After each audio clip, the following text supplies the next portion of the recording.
I believe we're live. I'm going to go with a live. People, hello, how are we? Hopefully we're all doing well. I'm Tom. We are live for the watch-along of Beterbiev versus Bivol. Welcome. We are in the middle, 7th round of Chris Eubank Jr. versus Zarameta. Eubank Jr. is winning, as we all thought. Who would have guessed it? To be fair to him, to be fair to Chris Eubank Jr., he's actually looked good. He's actually looked good, but he's been caught a few times. There was so far really good stream, really good for a couple of fights. Oh, them to watch the back of their head. Yeah, so far to be fair to Chris Eubank, it's looked good. Been a hell of a fight. You know what I mean? The Skye Nicolson one, really good. Fair play to her. Impressed with that. The Ben Whitaker one, that was weird. That was really weird. The Ben Whitaker one, the way they the way that happened. I mean, why did it end? Do you know what I mean? Why did it end? Is what I want to know. Any questions, people? Make sure you stick them in the comments. Obviously. Down again. He's got to end this, really, hasn't he, Ben Whitaker? He's got not Ben Whitaker, Chris Eubank Jr. He's got to end it soon, I think. Let's have a look. Surely he's got to stop it soon. So people just got to set myself up a bit better. Sorry for the late stream as well. That was not meant to happen. I had rugby, which obviously went on longer than I thought. I was hoping it'd be done. I'd be able to go live at like 6, schedule it for 7, thinking this will be all right, and then obviously didn't happen. Down again. Chris Eubank Jr. I take back everything I said. No, I'm joking. Yeah, waved off. Fair play to Chris Eubank. He did what he needed to do. He's done what we wanted him to do. What next? Hopefully the Conor Ben fight. But we'll see. Let's just move this around a bit, shall we? Let's see, people. Let's have a look at this, shall we? How's that?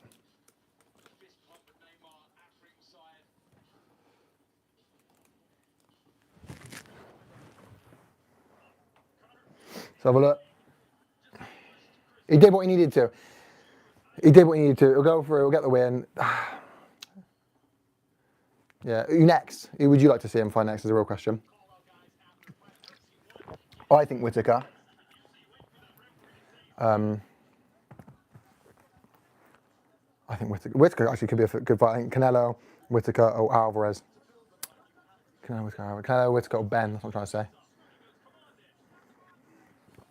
Can you crop it in a bit? Turn this now as well, get the fishies out there. Put these back behind the scenes of the studios, people. So how that was looking. Oh, ideal.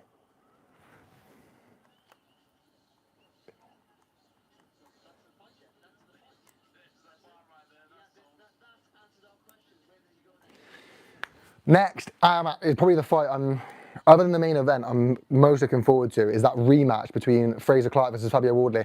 Fraser Clark and Fabio Wardley, the number one was an unbelievable fight, like seriously good.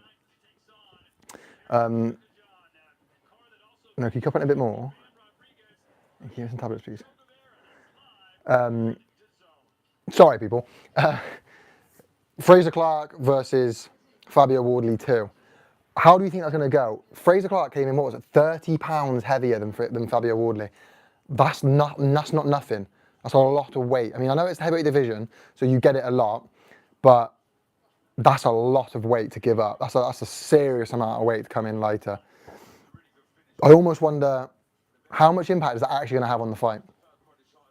Because, well, two things. One, can Fabio Wardley hurt him as much, and can Fraser hurt Fabio Wardley more? And two, Fraser was like dead on his feet after the first fight. How is he going to be in this one? Let me Google Fraser Clark's weight after the first fight, because he was Oh, I mean, he's got to have been lighter than that.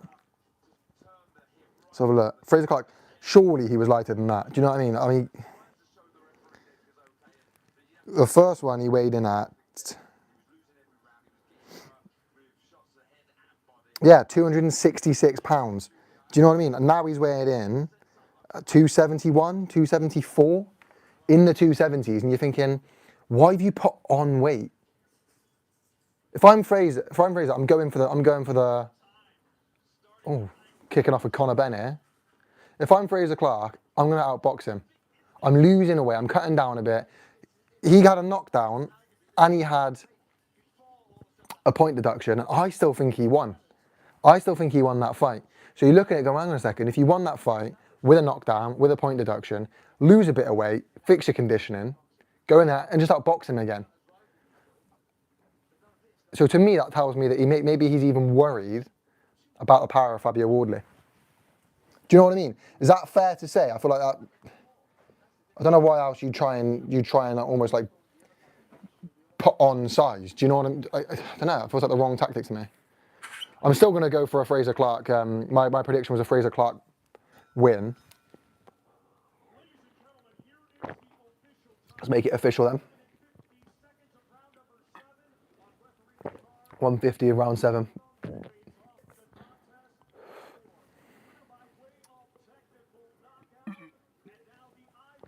They tell you what, this chair is a footrest. Killer, mate. Absolutely killer.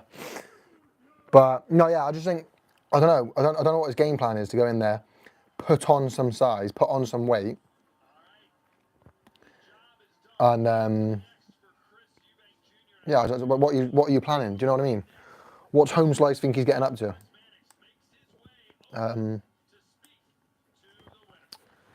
Yeah, I don't know. To me, it seems like the wrong tactic. I think I'm assuming he's going to go in there, potentially a bit worried of Fabio's power, given he got knocked down, which is fair enough. I'm assuming he's going to go in there, potentially worried about Fabio's tactic of I'm going to walk him down and apply pressure on him. So he's thought, no, you're not. I was heavier last time. I'm going to come in bigger this time, and we'll see what happens. I see what you're saying. You're at the ring. Yeah, that's fair, but. So I'm disappointed. I said Chris should have gone for someone harder. And look, I stand by that. I think Chris Eubank Jr., I know he's been out for the ring, but he's not a new fighter, is he? He's not a new fighter. He's somebody who's used to boxing. I don't know why he's on in there picked Arameta. Do you know what I mean? Especially if you're going to turn down the Canelo fight. How are you going to turn down the Canelo fight? Fight Arameta. And then go 7 rounds with him. He needed to be more decisive. He did what he had to do. But for me, he needs to be more decisive than that, earlier than that. It needs to be an earlier knockout. But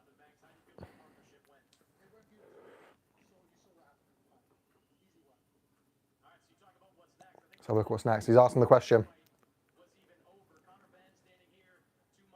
It's got to be Conor Ben, surely.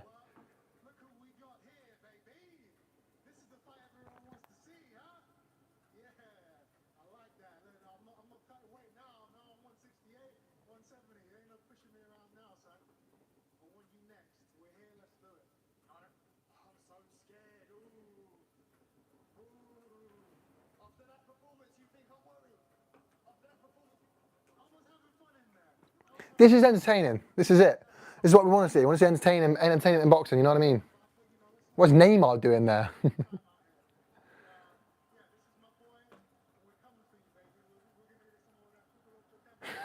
Just Neymar chilling.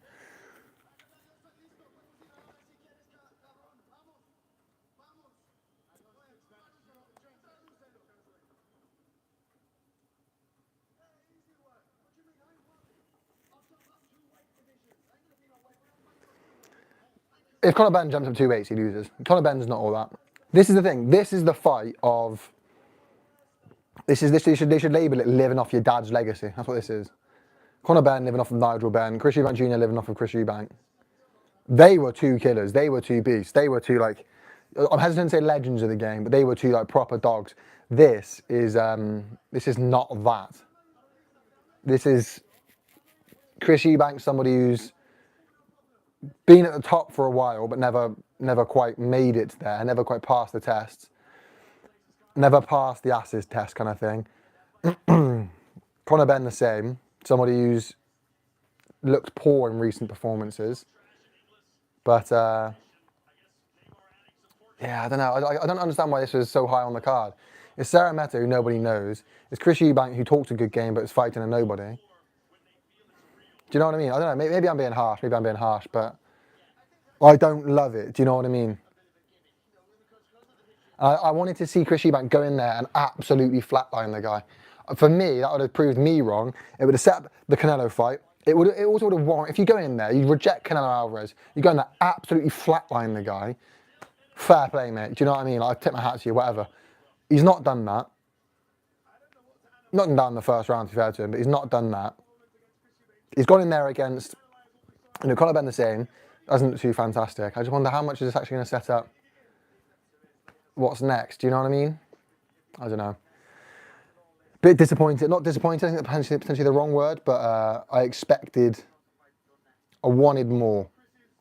I wanted a lot more than that. And now I'm just thinking, you rejected Canelo Alvarez for that. You don't reject Canelo Alvarez. And he's, I didn't want as much money. You're talking bollocks, mate. Because you might not have wanted that. You might have wanted more money, but you go in there and you flatline Canelo Alvarez as you're saying you can. I want to be the guy to beat him up. Go and do it then. You take your less money, you go in there, you do it. In the rematch, you make far more money, and you're also just a much bigger name now.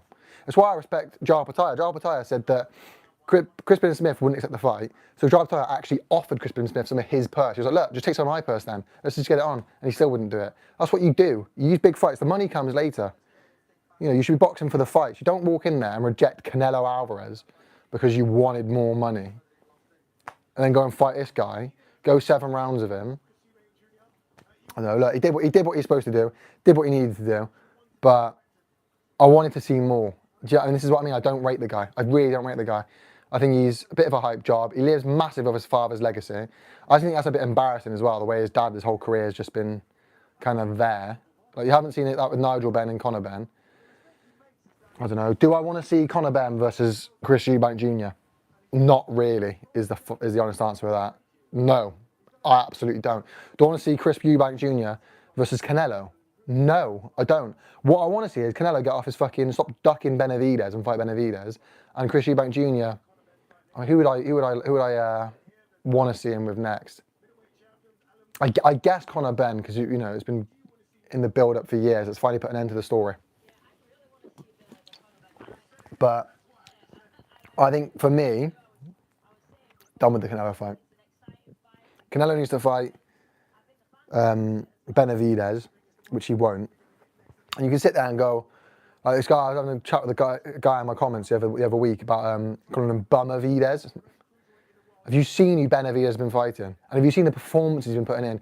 He's been fighting guys who are a bit older, I'll give you that. But look at the performances he's been putting in. Do you know what I mean? Opetaia versus Massey next. I am so excited for that. Opetaia is my favourite fighter at the moment. 100% my favourite fighter.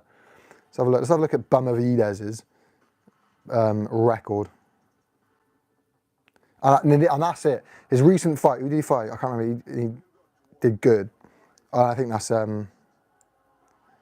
Yeah, the Gvozdyk fight and he won unanimous decision. And after that performance, Canelo's going nowhere near Benavidez. Canelo is not fighting Benavidez. Tell you that for nothing. Caleb Plant beat him, unanimous decision. Granted, they're not in their prime, but he's not fighting bums, and he's dispatching of them. And he's doing a good job against them. Canelo's not fighting him. Canelo's not fighting him. No chance. Absolutely no chance. But what do I think of that? I don't know. I want Chris Eubank to do more. What do I think of that? Tell you what I was actually impressed with. Skye Nicolson, really impressed with her. Really impressed with Skye Nicolson. I think the way that Skye Nicolson performed there, I thought that... How have I forgotten her name? Mind blank. But I thought the lady she was fighting had the perfect style to go against Skye Nicolson. Raven Chapman, I don't know how I forgot that. I thought Chapman had the perfect style to beat Skye Nicolson. I picked Skye Nicolson, but I said if there was a fight on this card to go for the underdog, you're going for Raven Chapman against Skye Nicolson. How wrong was I? Skye Nicolson just didn't struggle, but that's the thing. I think she's got the perfect style for women's boxing. When you've got 10 2-minute rounds, it's not 12 3 minutes, it's 10 2 minutes, and those 2 less rounds with a minute less on each of those rounds, tagged off the end, I suppose. That's the style you need. The pace she sets on the back foot, she's so good. That counter punching style, she's so good, and Let's go shit. Where is fight? I can't show the fight. I'm gonna get banned, aren't I? If I start just showing you the fight, I'm just going to get banned off the stream, off the site. Yeah, if there's a perfect style to fight against, women's boxing with, it is Skye Nicolson. Like I said, I went into the fight thinking, but if you're going to go for the underdog, anyone on this card, you go for Raven Chapman, because Raven Chapman, that front foot come forward style, I thought would be really good against a Skye Nicolson, but it wasn't. It just wasn't, and she shut it down, smile on her face whilst doing it, looked good, looked impressive. She really is good. I wouldn't mind seeing the Amanda Serrano fight, because again, Amanda Serrano's got that kind of, she's powerful. I don't know if she'd be powerful up at that weight, but she's powerful. She's got that come forward front foot type of boxing ability, and I think they match up really well. So I wouldn't mind seeing Skye Nicolson versus Amanda Serrano, and that is a different fight to the Raven Chapman fight, but I would still pick Skye Nicolson. I just think she's got the perfect style for women's boxing. I just really do. Yeah. The other one to talk about was the Ben Whitaker fight, and I don't even know what happened. Before they stepped in the ring, one of the broadcasters said that Ben Whitaker is the hottest prospect in boxing at the moment. Are you taking the piss? One of the hottest prospects in boxing at the moment. That is wild, in my opinion. I don't even think he's the best prospect in British boxing. I think that's Atoma. Moses Atoma was unbelievable. You got people that aspired him coming out of camp saying he's going to take the world by storm. He's a hell of a prospect. Ben Whitaker's just, you got the media for whatever reason, because he's the next Prince Nassim. The media just absolutely glaze him, lick his bum. And look, I don't dislike the guy. I think he's good.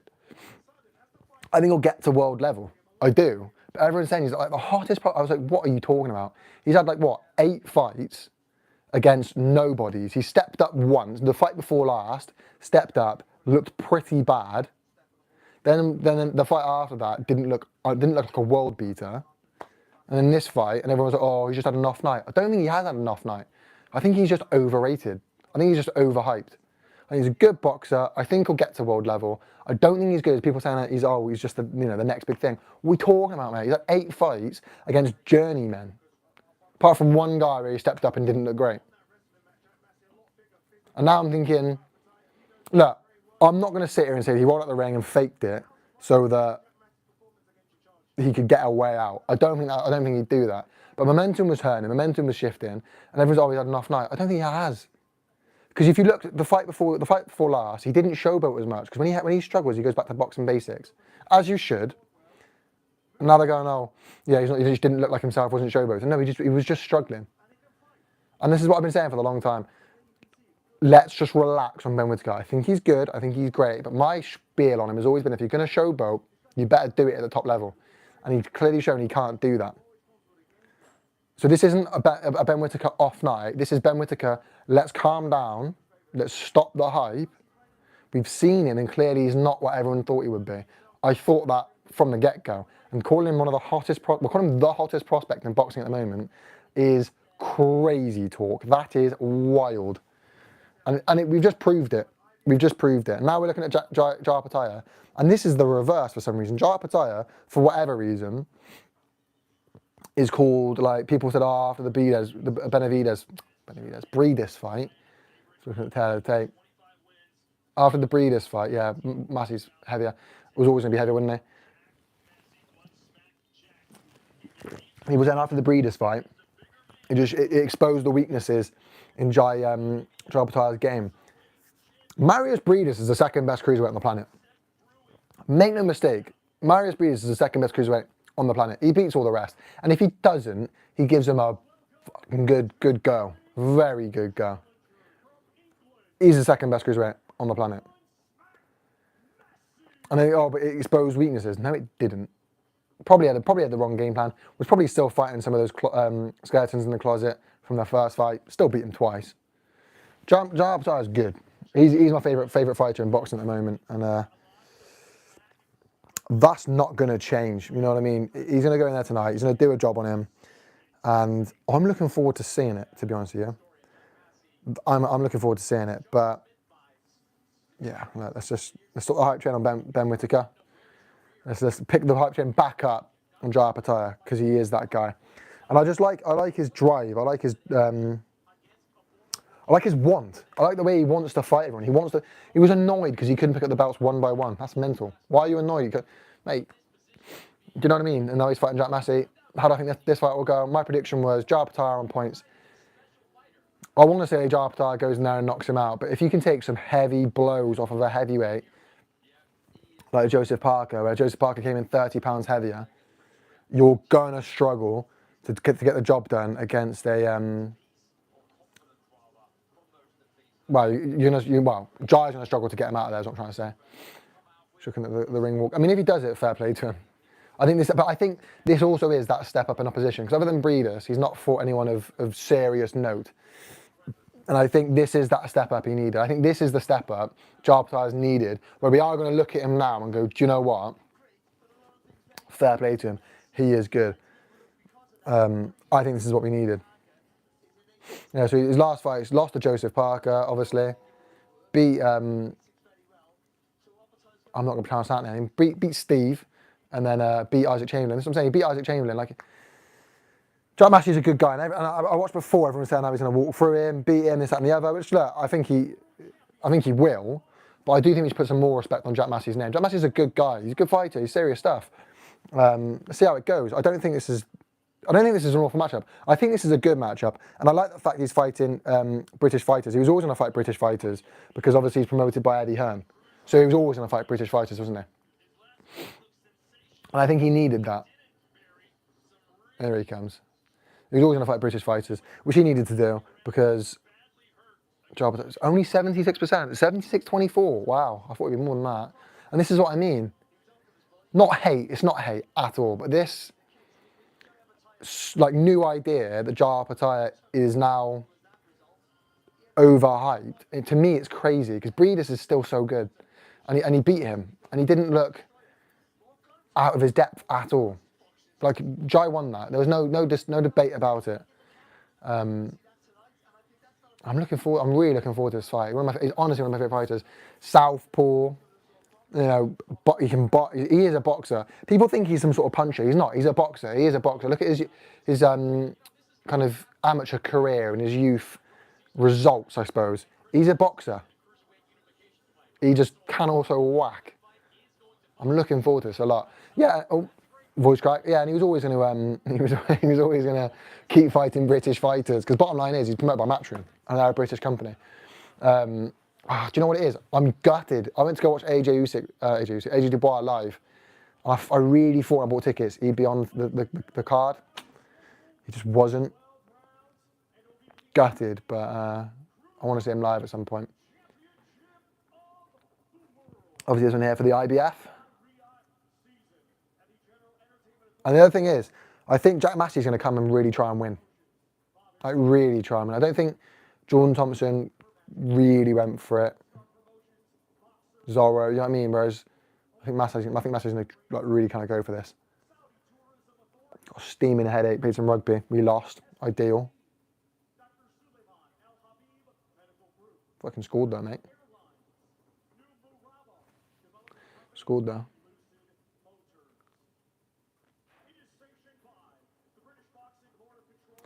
Yeah, I think he's one of those. He's going to end up like Joseph Parker. I think he's going to end up like almost like a British adopted boxer. Do you know what I mean? Like adopted in the same way Joseph Parker is. Everyone in the UK now loves Joseph Parker. He's part of the British boxing core.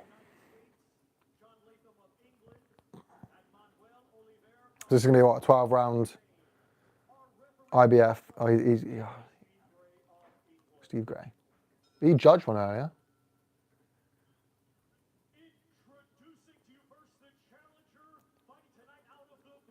The height difference as well. Jai keeps fighting bigger guys than him. Jordan Thompson, Jack Massey. 22-2. 12 KOs. Now you'd think I should back the Brit and kind of want Jack Massey to win, but I just love Jai. He's such a good fighter, one of my favourite. So needless to say, I don't think he's going to win. I can't even say I necessarily want him to win.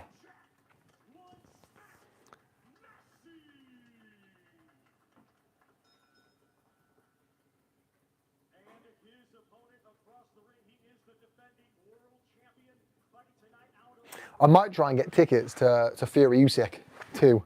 That's happening in the same arena, the Kingdom Arena in Saudi Arabia. I might try and get tickets to it. See if I can. I don't want to do quick. No, Jai's fighting now, mate. Jai's fighting. Let me get this down there. Oh, Jai's fighting now. They're literally introducing him now. 25-0, 19 KOs. They're literally in the introduction. They'll fight in a second, mate. What's your predictions? I'm going Jai on points. I'm hoping Jai by KO though. Let's go for it. Sorry, I was trying to put my computer in.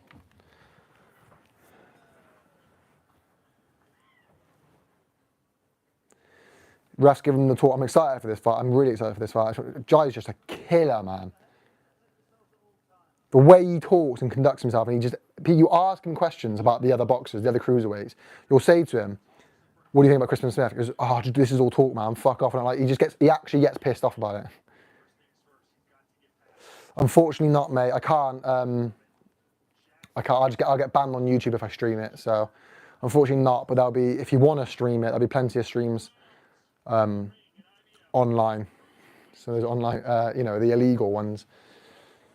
But I mean, 20 quid on the zone's not too bad. So, yeah, unfortunately, I'm not gonna be able to stream it for you. Apologies. I really hope he gets a stoppage. Yeah. Just his whole demeanour, I think he's brilliant. And I, unlike most, actually knew him before the first Breeders win. He obviously wasn't very known before the first Breeders win, whereas now he's very known. And unlike most, I actually knew him before the Breeders win. And when that Breeders win happened, and it just announced him, and yeah, I picked him to beat Breeders. It was obviously unsure. You think stop him in 10th? Towel goes in. It might. I think Towel goes in is a good shot. I think he might be getting beaten up. I think he might knock him down a couple of times. I think Jai might get a couple of knockdowns. I don't know if he's gonna have enough in him to stop him. I mean, if you can take some, if you go and watch like the Joseph Parker versus Massey highlights, Massey took some serious whacks off of Joseph Parker, and didn't get stopped. And that's why I'm just thinking, hang on a second, if Parker can't stop you, I don't know if an actual cruiserweight can. He's given up 30 pounds on Parker. I think maybe a knockdown or two on the way to a points decision win. But I don't hate your 10th round Towel going in. You might be right. He might be getting absolutely beaten up. Towel goes in like that Rios loss to Sonny Edwards. Couple knockdowns, getting beaten up, getting scored. No point to going in. Carrying on. But he's already starting. So this is what I mean. Jai's a good boxer. He's already starting strong, pinning him back. It's the problems when you fight a southpaw.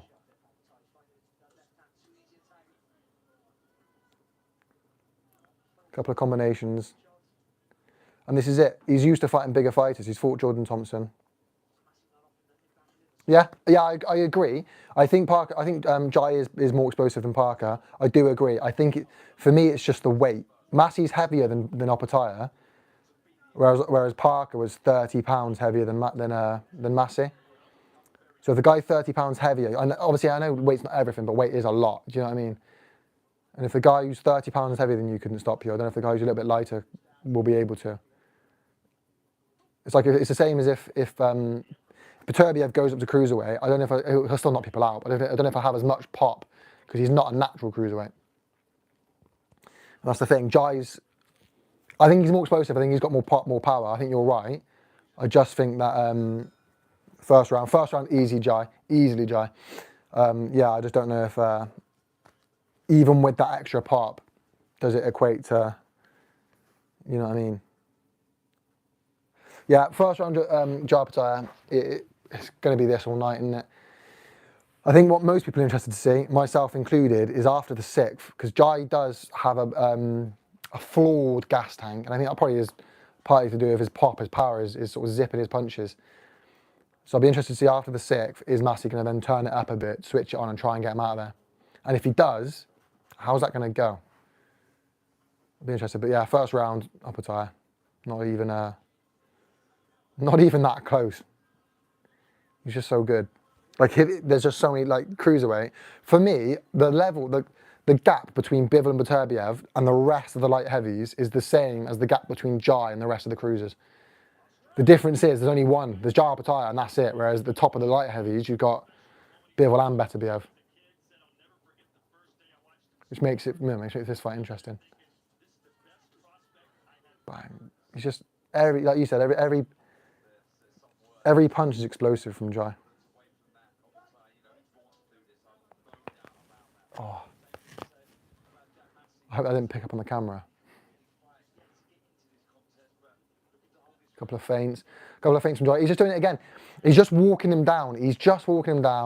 Pouring away at his, what a massive overhand. Massive overhand, backs Massey up. He does, exactly. Jai looks like he's on a mission. But everything before this fight, the build up to this fight, the interviews, it looks like he's on a mission all the time.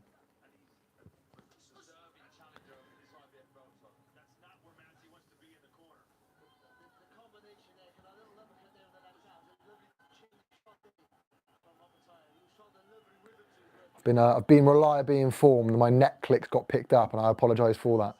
Yeah, even before the fight, going into the fight, the interviews he was doing, he's like getting pissed off and people are asking about other fighters. It's all just talk, it's all talk, my focus is on Massey. Every fight's just a mission for him, I completely agree. And that's why I think he's just so, that's why he's one of my favourite fighters, the way he's just so like, on everything. Best punch of this round so far was that overhand right from Opetaia.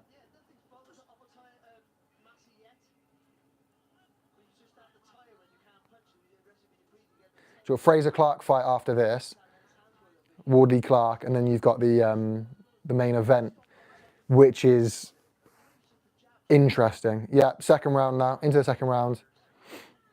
High pace, pretty intense. He's making Opetaia miss though, I'll give him that, but I really thought Massey would try and walk him down, would try and apply some pressure. Massey's the taller guy, the heavier guy, he's fought at heavyweight. I thought he'd go in there and almost try and bully Jai a bit. Like, look, I'm the heavier guy, I'm the big guy here, I'm walking you down.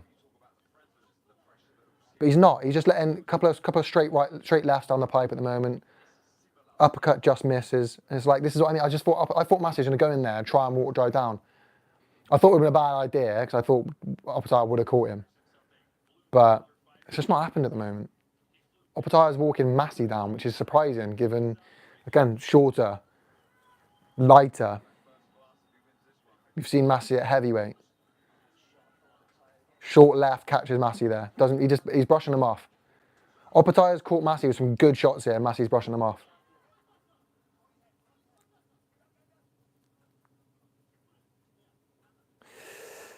Yeah, main event and this one's on pay-per-view. Like I said, unless you're going to find yourself a stream online, which there will be a few streams online if you wanted to find one. You might find like a TikTok stream where they show it in like the mirror, where they stream like a mirror. They film a mirror with them. They'll be here, mirror will be there, and then the mirror's got the fight. You might find something like that if you want to. I say if not, there'll be some illegal streams online. But at the moment we're on pay-per-view.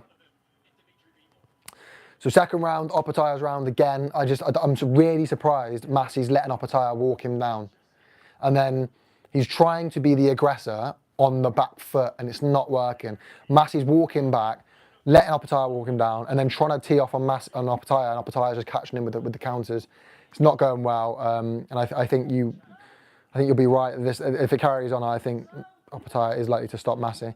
Just seen the fighters of the main event have turned up. They've arrived, so the rest of this one, the next fight, and then it's obviously the main event. So they're here now. Round 3 kicks off, and to be fair, it's more of the same. Opetaia's got centre of the ring. Opetaia's walking him down. Massey's got that sort of pouring jab, but Opetaia's just tapping it away and catching him. Massey landed good then. Massey landed flush on Opetaia then, but Opetaia's just come back with more.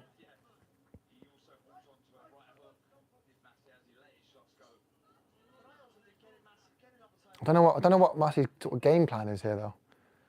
But maybe Jai's just, everyone's got a game plan, so you punch him in the face kind of thing.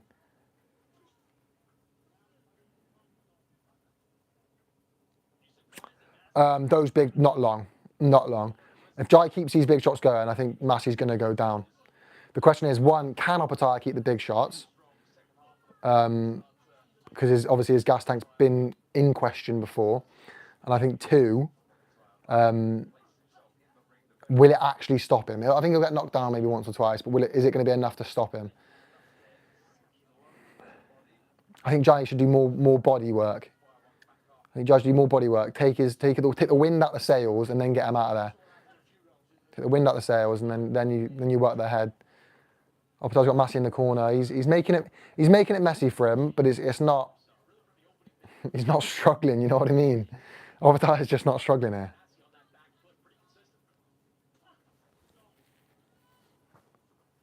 He's just bouncing around, making it. He's getting through it. Massey caught him with a good backhand there.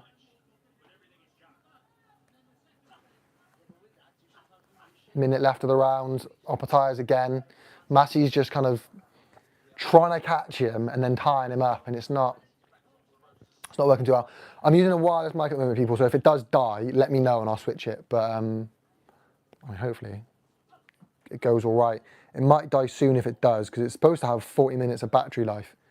I've been streaming for 37 minutes, so. A good combo there from Jai. Same again. Massey's backing up, swinging, missing, and then Jai's going bang, bang, catching with the 1-2. I don't know if Opetaia doesn't respect Massey's power, or if Massey respects Opetaia's power. Because I don't know what this game plan is, but it's not working for Massey. I really thought he put up a bit more of a test, but Opetaia's looking good. Like I said, I just think he's that level above the other cruiserweights, and we're seeing that. We're just seeing that.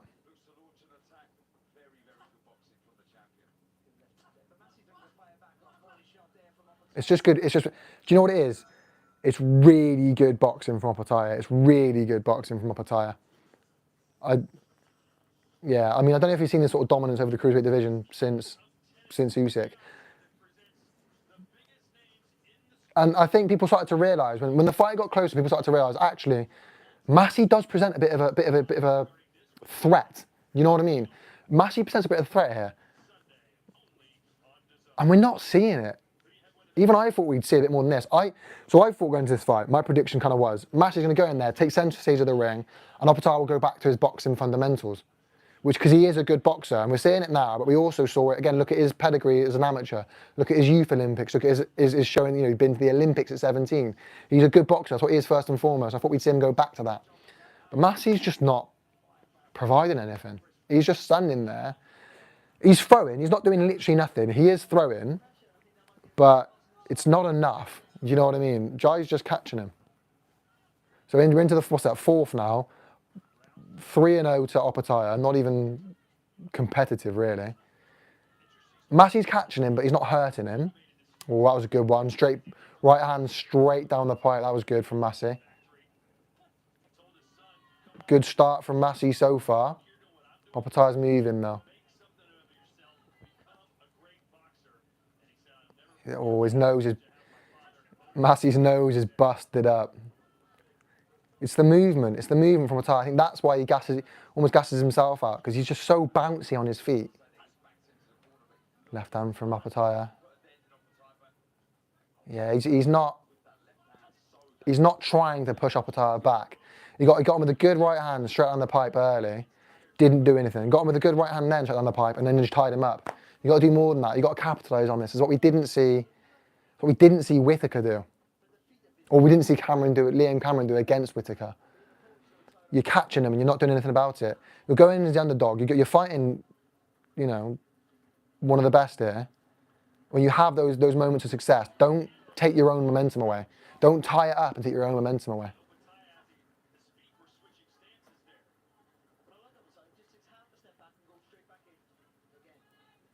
He's keeping it at his range, that's the thing. Opetaia's keeping it at his range, waiting for the time, and then yeah, Massey's just tying him up.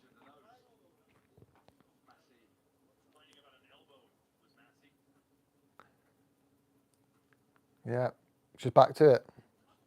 Opetaia walking him down. Massey, I think the reason Massey's punching first isn't actually because he wants to cause any damage. I think what he's trying to do is keep him away. I think he's trying to keep Opetaia off him. I don't think it's a case. I think that's why he's landing a good shot and then tying him up or not doing anything after. I don't think it's a case of I'm going to beat you here. I'm going to outbox you here. I think it's a case of get away from me. Oh, good jab there from Massey. And that's what I mean. I said before the fight, I said that Massey's going to go in and want to win. I'm not seeing it.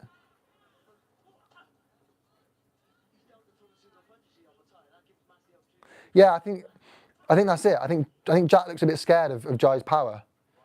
I think that's why he's throwing first. I think Jack's scared of Jai's power. I thought Jai would go in there, box from the back foot. Jack would take centre of the ring. You're like, come on then, I'm the bigger guy. You bring it to me. But it's the other way around.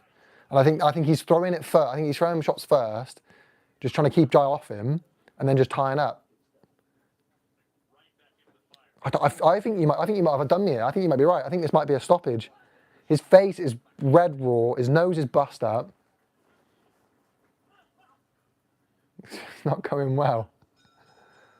4-0 Jai. It's just a shutout.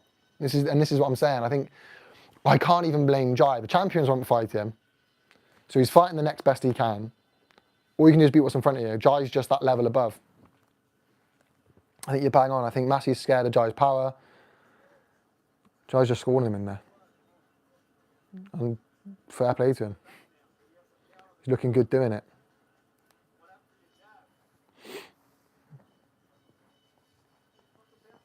And we'll see the Bilham Smith fight in November, and Bilham Smith takes on Ramirez.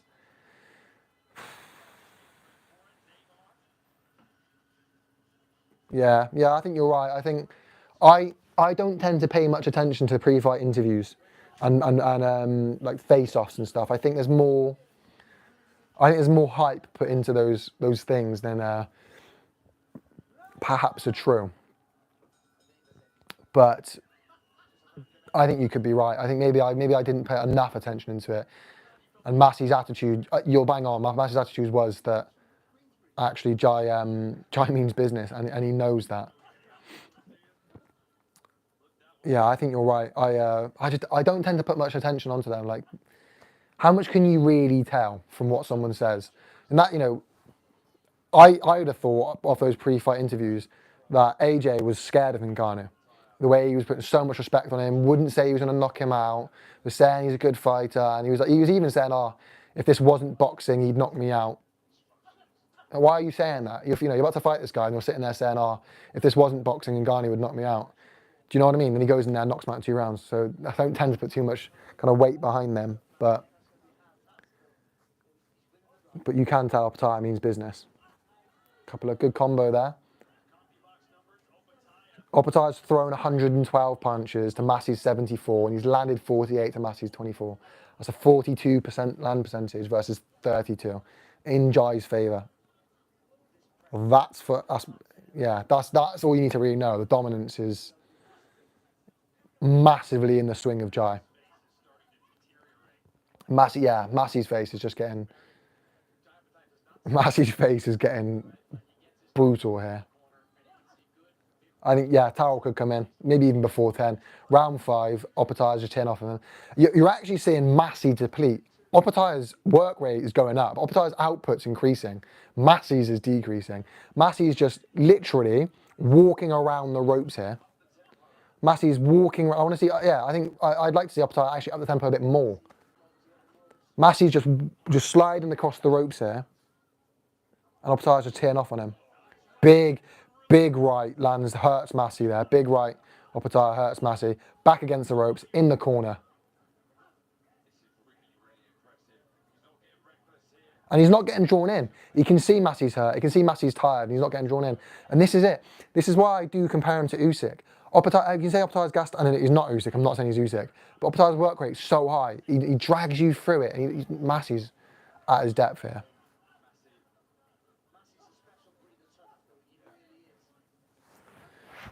And this is where I got to have my hands up. I really thought Massey would be more game. I thought after his Joseph Parker fight, that would give us more.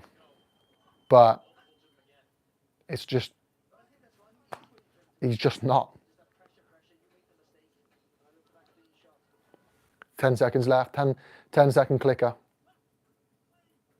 Another fight in another round in Opetaia's favour. Massey just tying up. Massey's getting through. He's going through the motions here. He's just getting through.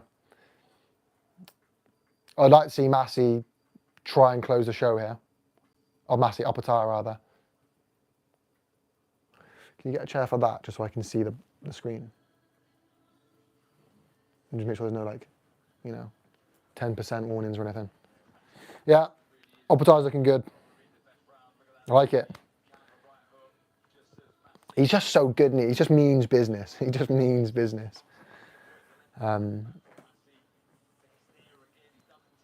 He's not risking anything stupid. He's not doing anything he shouldn't be doing. And this is where I think this is the performance I wanted to see from Opetaia. I wanted us to come out of this fight, look at Opetaia and go, "You look fantastic. You look amazing. I like it." And that's what we've got. Right. Round 6, let's go.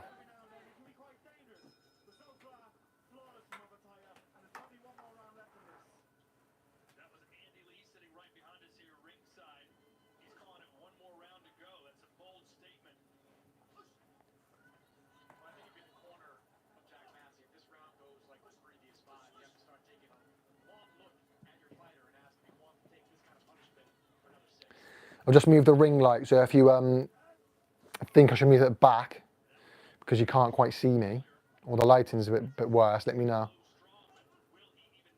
So Andy Lee's just said there's one more round left. Andy Lee, being Joseph Parker's trainer, has just said there's one round left of this, so that's a bold statement.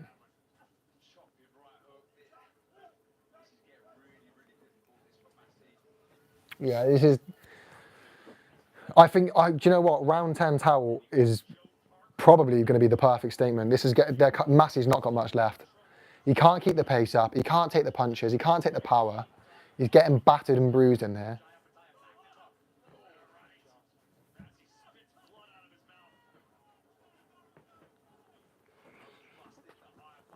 Everything's busted. Everything is busted.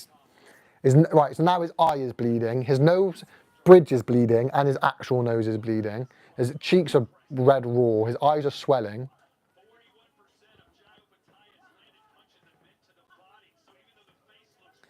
It just says there, 41% of Jai's punches have been to the body. 41% of landed punches have been to the body. And still his face is fucked up. So you've done the body work. Let's go now. Let's switch through the gears. Massey's going to have to quit, surely. You're halfway through you're not even halfway through the fight yet. You got a minute left around 6. Then you're halfway through the fight and he's battered. And this is where I say, towel's in. Towel's in. Towel's in. Opetaia, round 6 stoppage. I really didn't think that would happen. I didn't think Opetaia could stop. Wow. I mean, Massey's tough. Massey's tough as nails. Massey's tough as nails. Opetaia's got him to quit. Got his team to throw the towel in the 6th. Jesus. It was was just a boxing. It was perfect. It was everything it needed to be. This is. He's just the top dog. He is so far and above everyone else in that division. That's hilarious. Right, I need to use the toilet, people. That is mental. Quitting. Made him quit. Not him, made his team quit. I just didn't think he was, even I didn't think he was that. Wow. Right. Toilet break, people.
Apologies.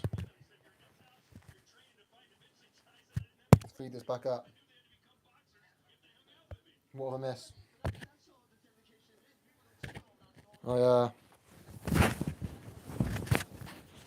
I owe Jai an apology.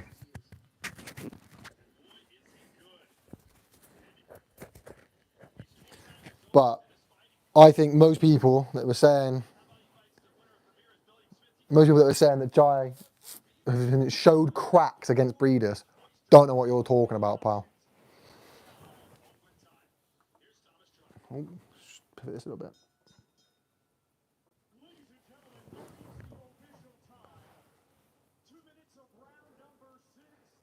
2 minutes into round 6, the blue corner throw their towel in.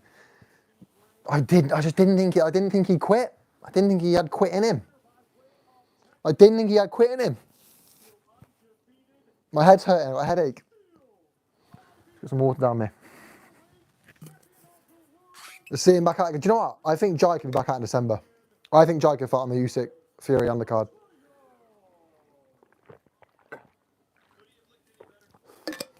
I mean, he looked perfect. He genuinely looked perfect.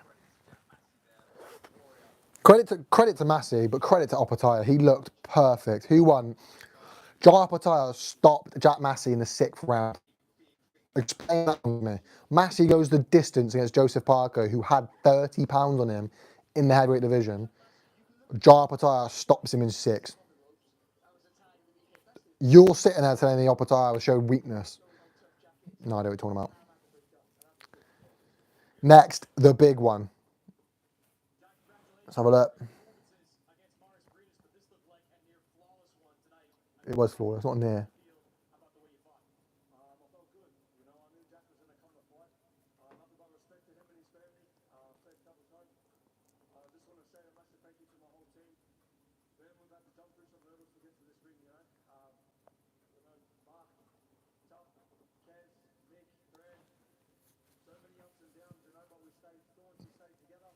Mental.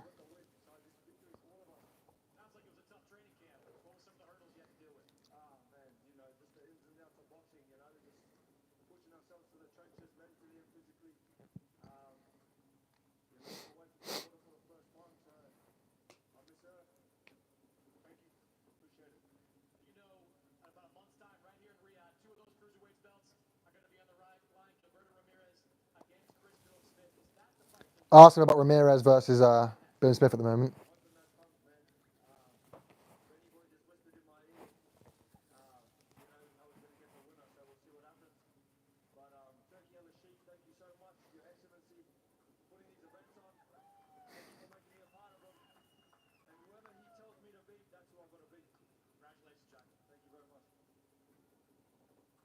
Wow, that was perfect. That was genuinely perfect. Perfect performance. Hopefully the. I wouldn't even mind seeing him out in December. He didn't take too much punishment there. Went 6 rounds. And I'll tell you one thing: if there were any questions after the last fight, there's certainly not now. I'll tell you that.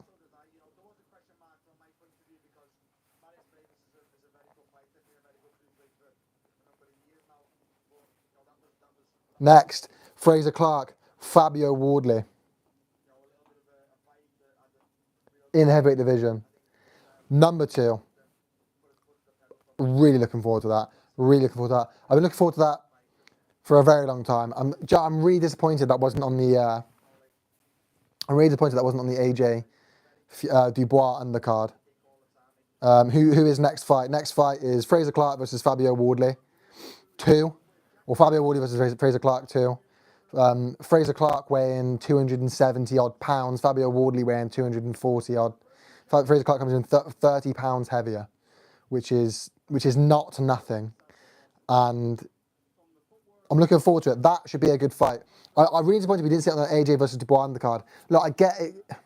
I get they want the money, and that's why I think you could have done it on the undercard, because it's the British title. Just do it in Britain. It hasn't got a headline its own show. It doesn't necessarily. I'm not saying it has to go and do York Hall, Wembley Arena. Get it on the undercard at AJ Dubois in a 96 tickets sold. Turkey said there was 98,000 there. Get it in Wembley Stadium. It's gonna be unreal. And I want to see the tactics for this, because, like I say, I don't see why Fraser Clark's come in 30, 40 pounds, heavier than. I don't see why he comes in 30, 40 pounds heavier than Wardley here. He's come in 10 pounds heavier than the first fight. Why? You were gassed out in the first fight. The only reason I can think is because he got knocked down. He's worried about getting stopped. He thinks Wardley's going to try and walk him down and stop him.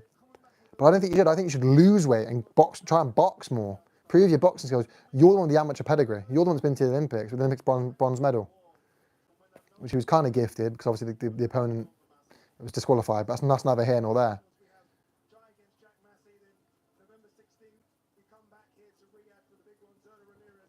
I'm a UFC fan. Obviously, so let's go. I quite like UFC. What do you think of any upcoming fights? What do you think of Alex Pereira versus Tom Aspinall? The rumored one, the call out.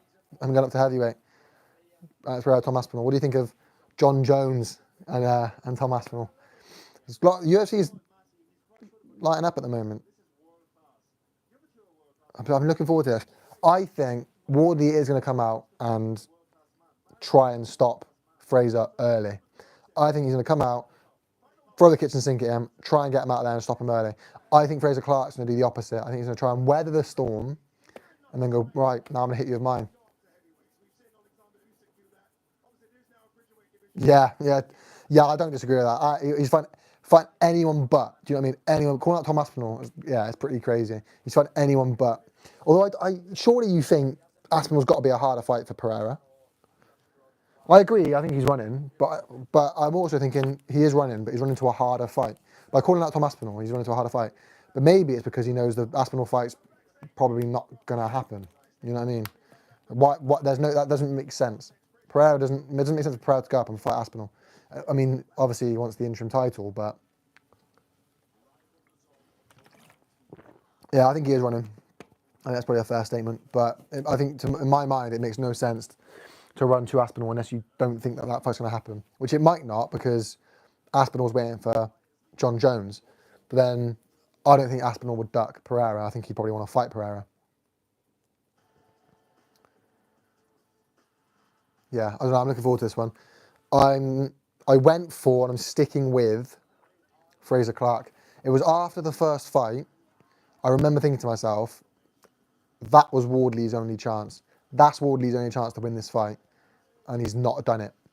So I kind of thought to myself, so he's not going to. In the rematch, Fraser Clark's going to win. But I don't like he's come in heavier. In my mind, he should come in 258, 260 and get boxing again, not at what he's come in at. But at the same time, what the fuck do I know? Do you know what I mean?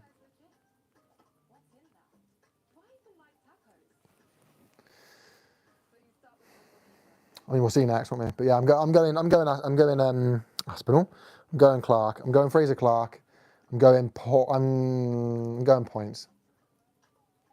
I'm going to go points. But do you know what? A Wardley stoppage would be pretty fucking mint. I think the winner of this announces himself as a top 15 heavyweight. The heavyweight division at the moment looks stacked. The heavyweight division at the moment is competitive. The heavyweight division at the moment, you've got so many names in and around that top 10.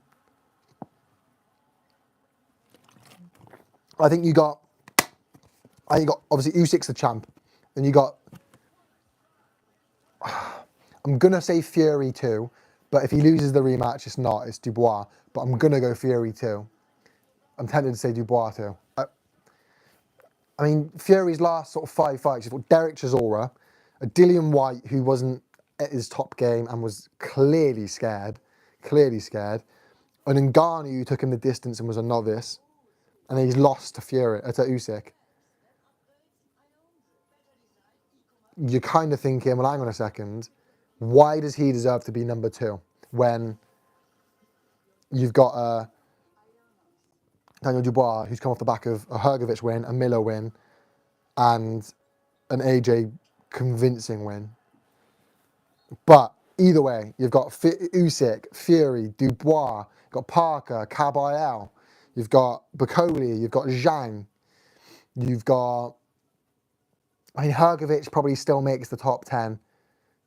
You know, an off night against Dubois. You've got Derek Chisora after that Joyce win, probably announces himself in that mix. You've got a Jagba. And I think the winner of this doesn't quite get in top 10 over any of them. I don't think so. But what I will say is he makes the top 15. Surely. So Thomas should focus on Jones. The next few months is a lot of good fights in the UFC. Max versus Topuria and kind of soon too. Yeah. The next few months look good for UFC, and I think Tom should focus on Jones. Tom should wait, see Stipe versus Jones win. Whoever wins that.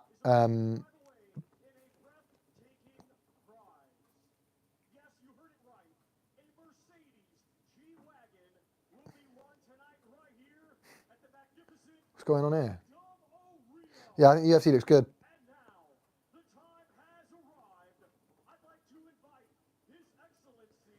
UFC looks good, and I think you're right in saying he should wait for John Jones. I think he's proved his point. He should wait for the Stipe Miocic versus Jones outcome and take on the winner. The question is, will Jones fight him ultimately? Pardon me, sorry. I don't know. I don't think he will. I think he beats Miocic and then retires. Which is a shame because that will be a stain on his career. No matter what way you spin it, that's going to be a stain on his career.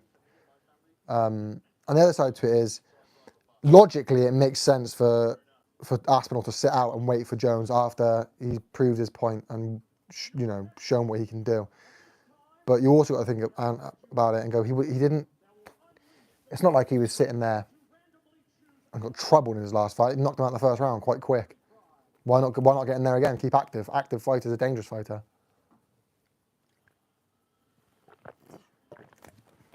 Who's winning the G-Wagon? Imagine it shines a lot on me now. If I can go and steal the thing, mate. I'll have that, please, pal. Oh.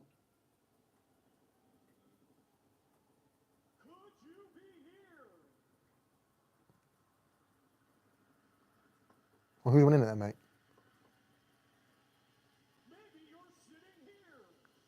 Lad, hurry up. It's taking the piss. I want to see who wins the G-Wagon.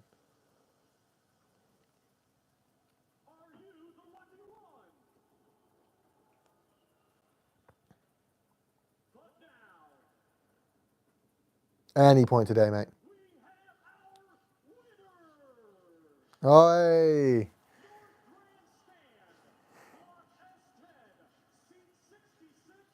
North seat, block S10, row N, seat 66.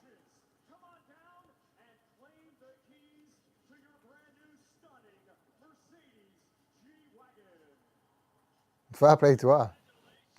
Anyways, I'll give you a sub. Hopefully you can create a stream on more UFC. Yeah, yeah. No, thank you very much. Appreciate the sub. Thank you very much. Appreciate that. Yeah, I'll do more UFC. I've done one UFC video on this channel and didn't get much. I asked what people thought. Didn't get many comments. To be honest with you, so appreciate the sub. Thank you very much. And like I say, I'll cover more UFC 100%. I enjoy UFC. Same reason I cover a bit of football. I cover a bit of football because I like football. So I'll cover more UFC and I'll do a few watch alongs for UFC 100%. Don't see why not.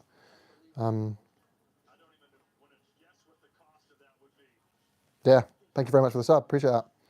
I'll get on it. We'll watch some. We'll watch some UFC, mate. Let's get on it.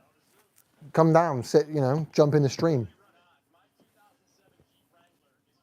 Could be good. Give me your insights, you know what I mean?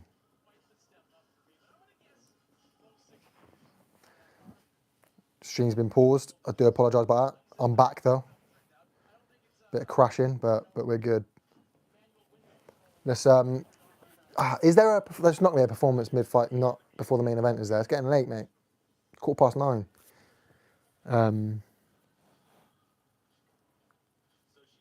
Let's see the heavyweight fight.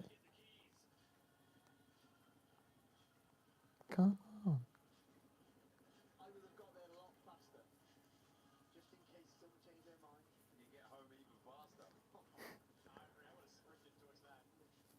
You didn't do one of these at the London event, did they?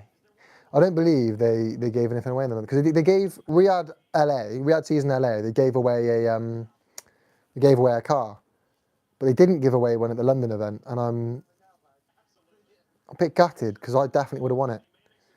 I wouldn't have won shit, mate. I got the worst. I got lots of luck. It's just all bad luck. Do you know what I mean? All bad luck. But there we are. That's the way the cookie crumbles. Certainly not winning a G-Wagon anytime soon. Well, I did actually. Coming from work the other day, I got a phone call from Good Life Plus and won 100 tickets. I put them straight towards the Aston Martin. So I might win an Aston Martin at some point, eh? You never know. Look at Turkey Al Sheikh, yeah, he loves it. I want to see that Opetaia fight again. That was perfect. That was absolutely perfect performance. Fair play to him.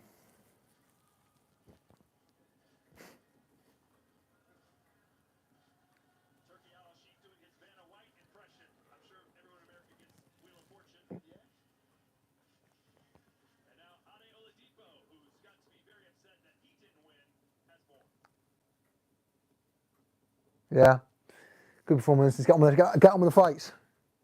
Well done. Nice car. GG's, mate.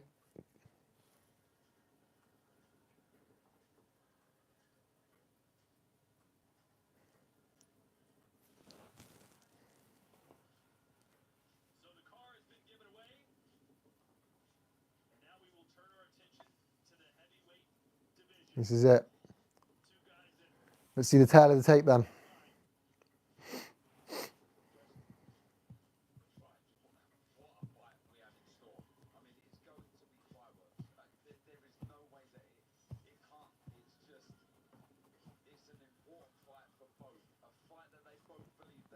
So, this fight, how important is it?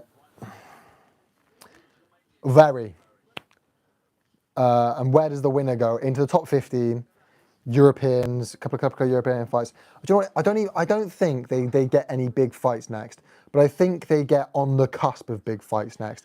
I think what they are going to get is the opportunity from there to potentially have some big fights. I don't think they'll get the big fight next. I think they'll probably have come out of this, maybe have a couple of easy touches, just pad their resume a bit more, get over that 10 fight mark, and then they'll go into a big fight. Then they'll go into maybe not a Kabayel, but maybe like an FA Jagba fight.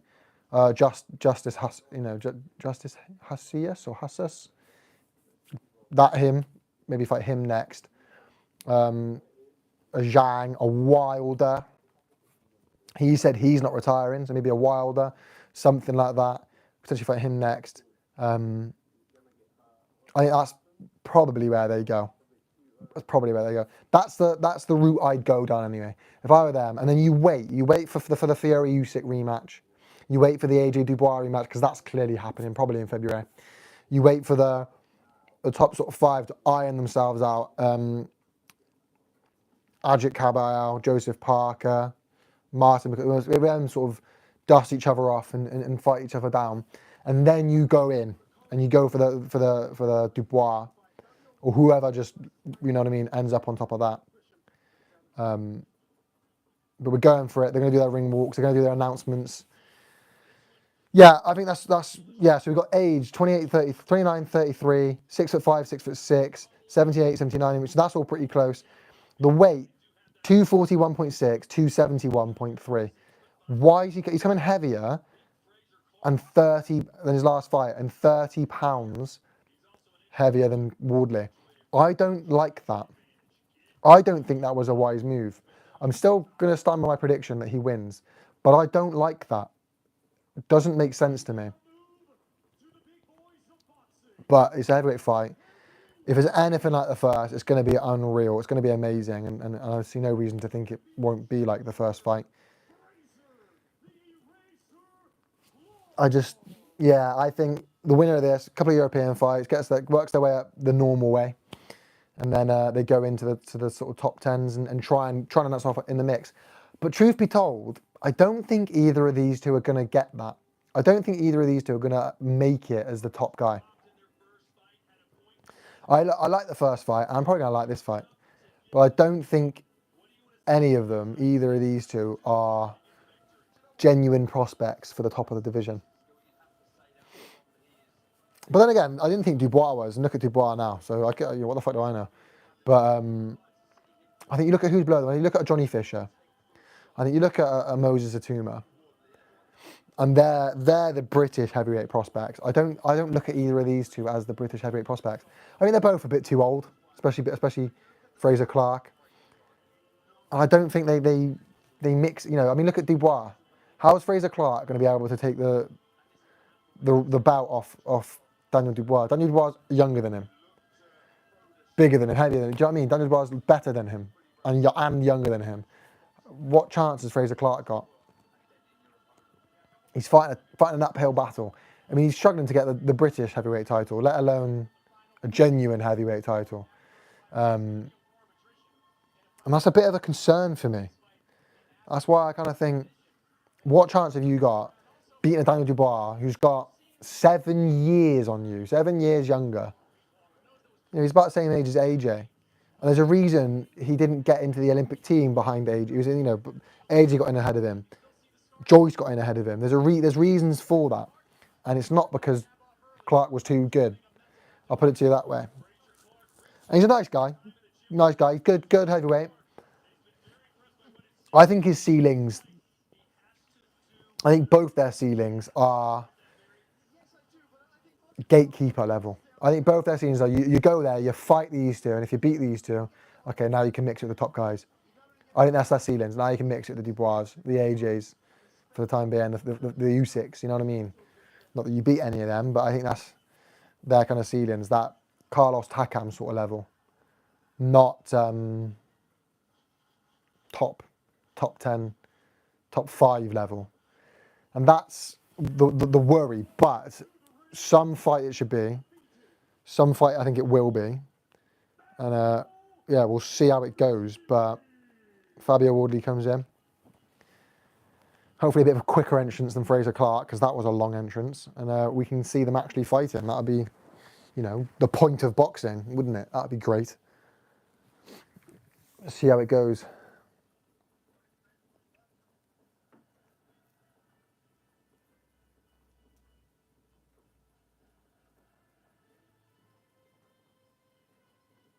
Yeah, they're both taking the time. Fraser Clark made Fabio he just soaked it in, and now Fabio's making Fraser wait. Which, like, I get that. Showing your confidence, showing you're the man, but let's see if you can stop him. I'm interested. I'm excited, and what I'm most excited for is after this fight, it's the big one, and let's have it. I think Wardley needs to go in there, be less reckless, be more calculated, more calm, and I think that's how we see. I think that's how we're going to see Wardley win this. I think that's how we see Wardley get the win. I think Fraser needs to be calmer as well, and just don't be stupid. Fraser Clark drew the fight with a point deduction and a knockdown. Clearly, you're the better boxer, and still, most people, myself included, think Fraser Clark won the fight. I think Clark won the fight by a round with the deductions and the knockdown. I can understand a draw with a point deduction and knockdown, but you take those out, and Fraser Clark, did the job. So just do that again. Do what you did last time, but be smarter and don't get knocked out. Do what you did last time, but be smarter and don't get a point deduction. Do you know what I mean? But it's coming. I mean, to be fair, it's £5. Maybe I'm putting too much emphasis on this, on him coming in heavier. It's £5, but I just thought he was going to come in lighter and try and box. You know what I mean? Just makes no sense to me. But again, what the fuck do I know? I'm not his team. There's obviously a reason for it. They've obviously thought about it. Maybe they thought, like say, they didn't necessarily do anything wrong in the first fight, so just keep doing what they were doing and they'll come away with what they should have done last time, which is the win, in their opinion, obviously. I don't think either fighter will be upset with the draw. I think it should be a good fight. Let's see. None of this hugging business, you know what I mean? Let's get on with it. For the record, I meant clinching there. Like, I thought it'd been funny. Let's go. They're doing the judges' announces, all that sort of stuff. British Boxing Board of Control are sanctioning it, all that good stuff. So.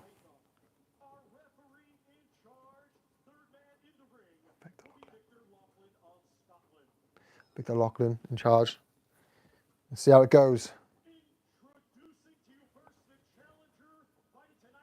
Here we go. Fraser Clark.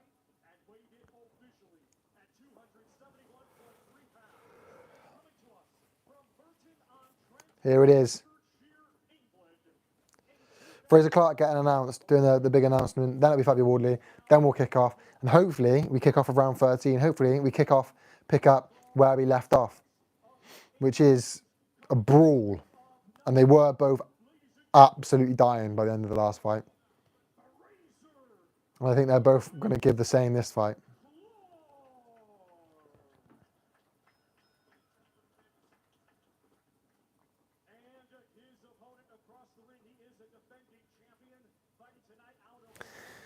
Defending champion.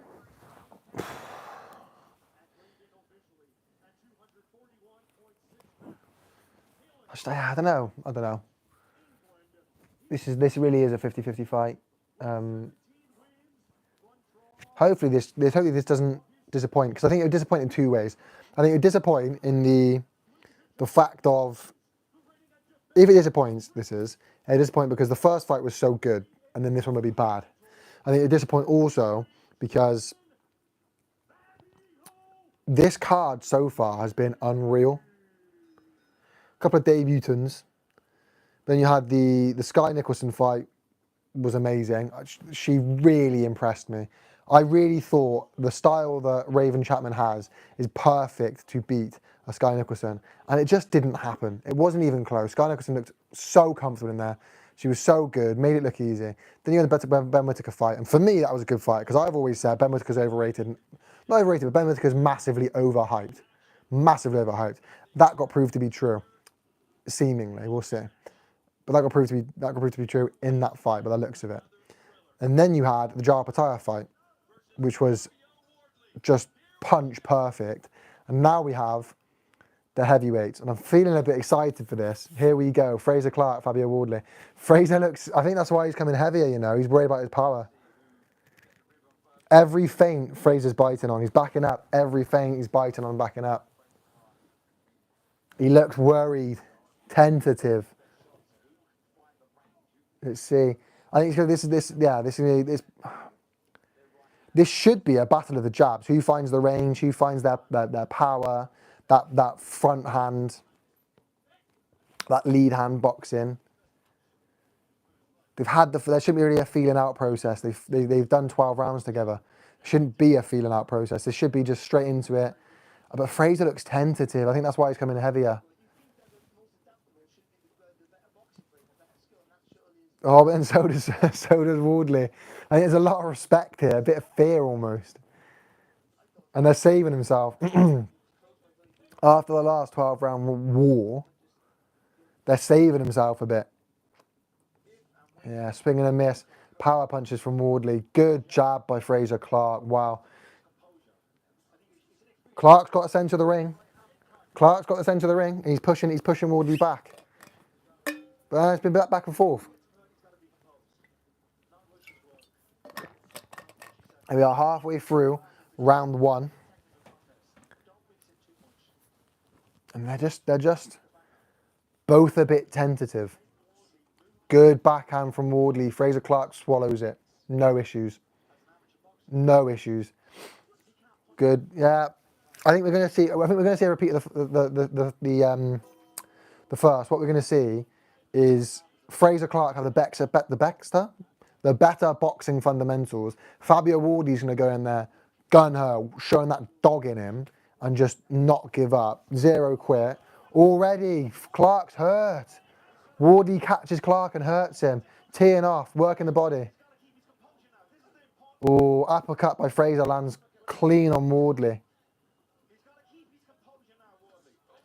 Clark's going down. Clark's going down. Clark's down. Round one.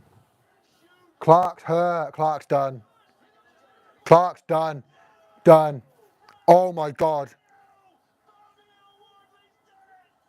What the fuck has just happened?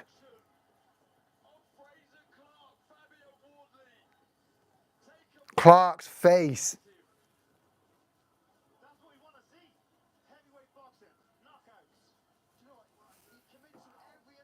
What a card. It's the gas straight on. Jesus, Clark's in a bad way.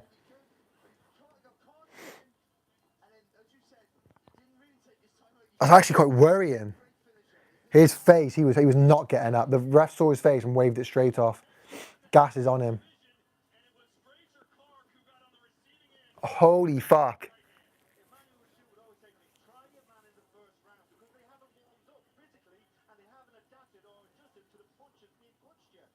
I don't even know what even happened there. What just happened?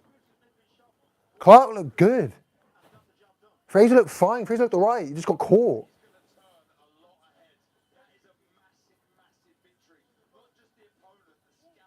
That's huge. That's massive for Fabio Wardley. Round one within 2 minutes. That's massive for Fabio Wardley.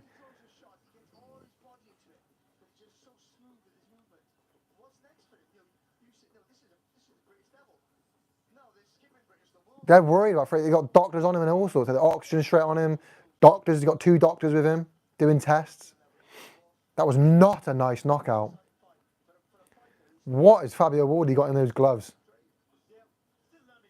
Just hands of pure granite. Jesus.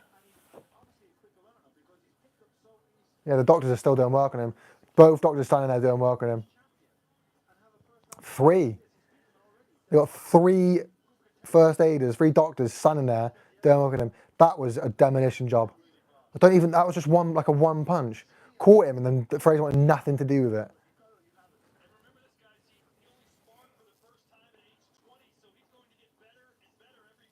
Wow, that is a huge performance for Fabio Wardley. Huge performance for Fabio Wardley. Huge improvement for Fabio Wardley. To go through war and lose the first fight and then go in there and knock, in my opinion, But also, again, other than the knockdown and the point deduction to lose the first fight and get them to get the draw, to go in there and get him out there in the first round, that is a massive improvement and a huge statement. What next? Got to be European level. Clark will be absolutely gutted. Clark's going to be absolutely gutted, but that needed to be stopped. He was in a really bad place then.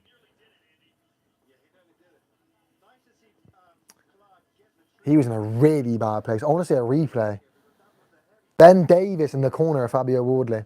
What that tells me then is who else is Ben Davis in the corner for? Anthony Joshua. And if you can get Fabio Wardley to do that, you can get AJ to go and do the same thing to Daniel Dubois. At least that is what I'm going to tell myself. Good to see some respect between them. Good to see some respect between them. Let's see Ben Davis do the same thing for AJ then. Get the rematch, come back and knock him out in the first round.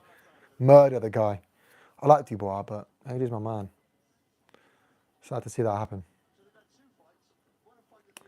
I'm sad. But that was, yeah. Let's see the replay of that. That was crazy.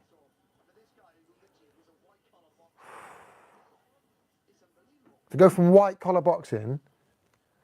Let's see it. This is the replay.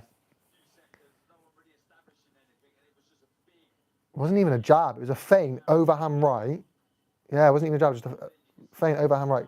Catches him on the temple. Fraser's just tucking up, works the body. Gets the uppercut, which I thought was good. Another right hand to the temple. Pushes him over the ropes. Fraser's in a bad way. And then there was just two more. Yeah, they were all on the temple. That's what it was. Like, catches like 4 shots on the temple. Fraser's gone.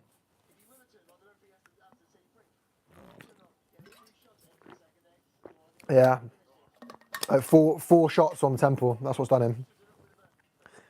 Getting caught in the temple ruins you. Absolutely ruins you. Lands a good uppercut. Tries to tie up. Clearly hurt. Pushes him over the rope. Fraser's looking at the ref going, what's going on? Catches him again. And that was it. Leg's gone. 4 or 5 shots. Catches him on the temple there. It's good night. If you get caught on the temple, when I tell you something, I've been caught on the temple, everything goes. We saw it with AJ against Ruiz. AJ gets caught on the temple. AJ's winning the fight. AJ knocks Ruiz down. Ruiz gets up, catches on the temple. AJ was done for. 4 knockdowns in like a round. The thing was, well, it was. There was 4 knockdowns in the round. 1 for AJ, 3 for Ruiz. 4 for Ruiz, rather. Wherever it was. I don't know, but we saw it.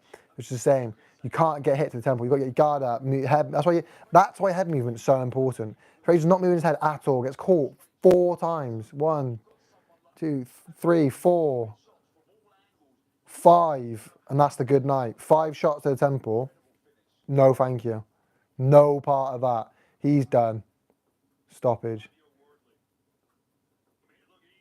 But credit to Wardley. Wow. Clark looked all right at the start of the round. He looked a bit scared. I think that's why he came in heavier. He looked a bit scared, a bit tensed, a bit worried about the thing. Comes in and wow. Hopefully there's no show when we get straight into the main event. We'll see though. Time to make it official.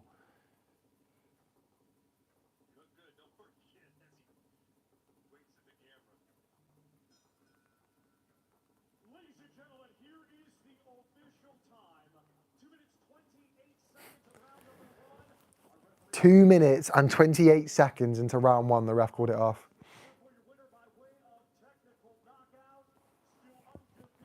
2 minutes, 28 seconds in round 1. To go from that first fight to that. To go from their first fight in the ring to that is wild. What a job Ben Davis has done on Fabio Wardley. What a job. There it is, Riyadh season, Zerdo versus Billam Smith. There it is. That'll be a good one. Thing is with Billam Smith's a good guy, good fighter. And look, he beat Riakpour, no questions asked, and he beat Okoli, no questions asked. But he does it in such a boring way. I don't mean that disrespectfully. Let's say this, shall we?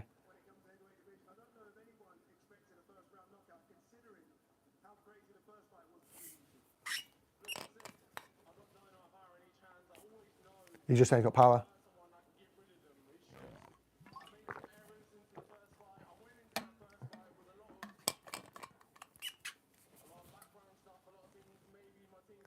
Don't make excuses for the first fight. Give your man credit.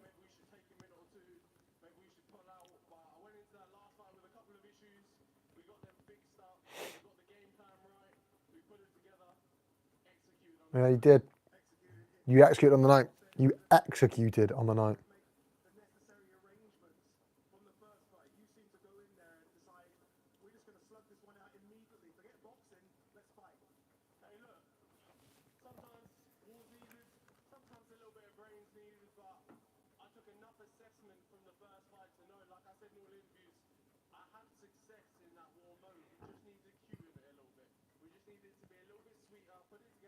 Just listen to the post-fight interview.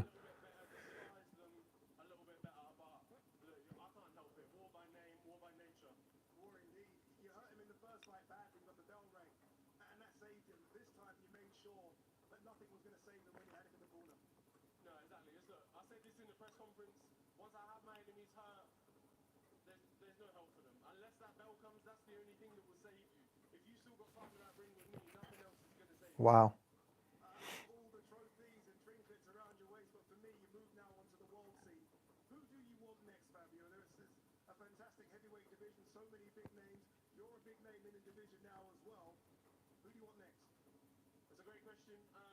Ask me who he wants next.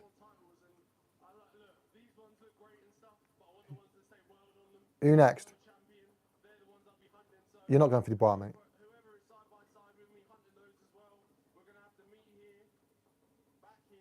He's not saying Dubois or Usyk, is he?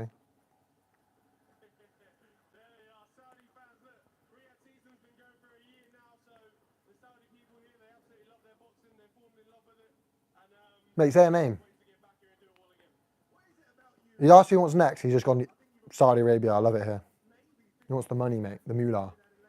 Fair play.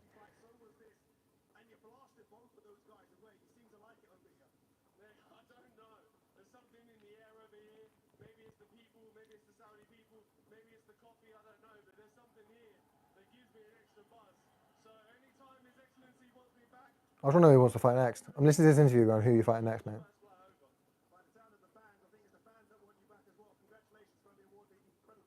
No, he's not going to say. Well, there we are.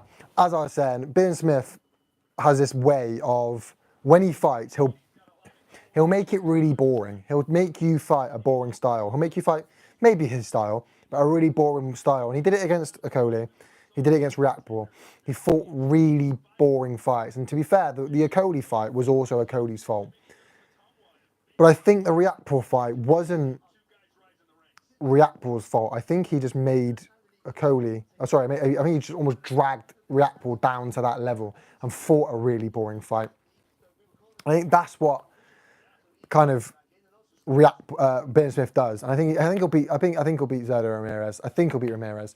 But what I think is going to happen is he's going to do another really boring performance. And the issue you've got is the Saudis like excitement. I'll tell you now, Fabio Wardley will be back because he just knocked someone out that he did a 12-round war with in round 1. 2 minutes, 20 seconds stoppage in round 1. He'll be back because they like exciting fights. It's the same reason AJ's been back and he'll be back again. Same reason Fury, but Usyk, they like exciting fights. And I think the Zerda Ramirez fight is going to be a bit of a boring fight for all things considered, because Ben Smith, that's how he does it. He makes a really boring fight, drags it out, goes a distance, and then wins a points decision. And look, he's a champion of the world. I'm not trying to sit here and shit on him, but what I'm saying is, that's not going to work against Opetaia. I tell you now, it might get you Ramirez win, and and look, if it does, more power to you. But you're going to meet someone someday who doesn't get dragged into that, an Opetaia, and that's when we're going to see the levels to it, and that's when we're going to see the differences to it. But back to this fight, back to that fight. Fabio Wardley just dispatched of Fraser Clark in a way I don't think anyone expected, least of all me. And Fraser Clark, I mean, I hope he's all right. He's going to be mandated not to fight for 28 days at least now. Not that he was going to, but hopefully a bit of a rest, recuperate, because you probably put yourself through a hard camp and you will be gutted. But I think he needs to come back quick. I think he's going to have to come back soon, because ultimately what you'll be looking at is a huge confidence knock. He probably went into that fight confident. Look, now I know I can go the distance. Now I know I can do the rounds. I needed a fight like that to bring it out of me. I'm going to step up. And then now he's been cleaned out in one round. He's going to be seriously like a big confidence knock. So I think he's going to need to go in there pretty soon and get a few more kind of knockouts, quick knockouts, easy wins, and move forward into the next. Because that was, look, I'm not going to say embarrassing because it wasn't embarrassing, but that was bad, very bad. And like, just where do you go? But the big one is next. Artur Beterbiev, Dimitri Bivol. That looks bad. He looks bad.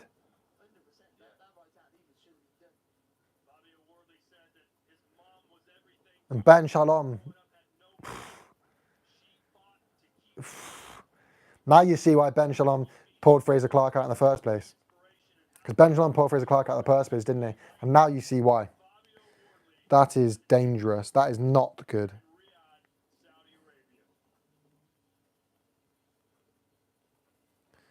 I believe the mics are still working. Let's find out. How's that? I don't know how. It says it's got 40 minutes worth of battery life, and it's been 96 minutes, 97 minutes. So there they are. They're getting the tapes done, getting the wraps done. If they're only getting wraps done now, have they been? This has got to be old footage, because how have they warmed up?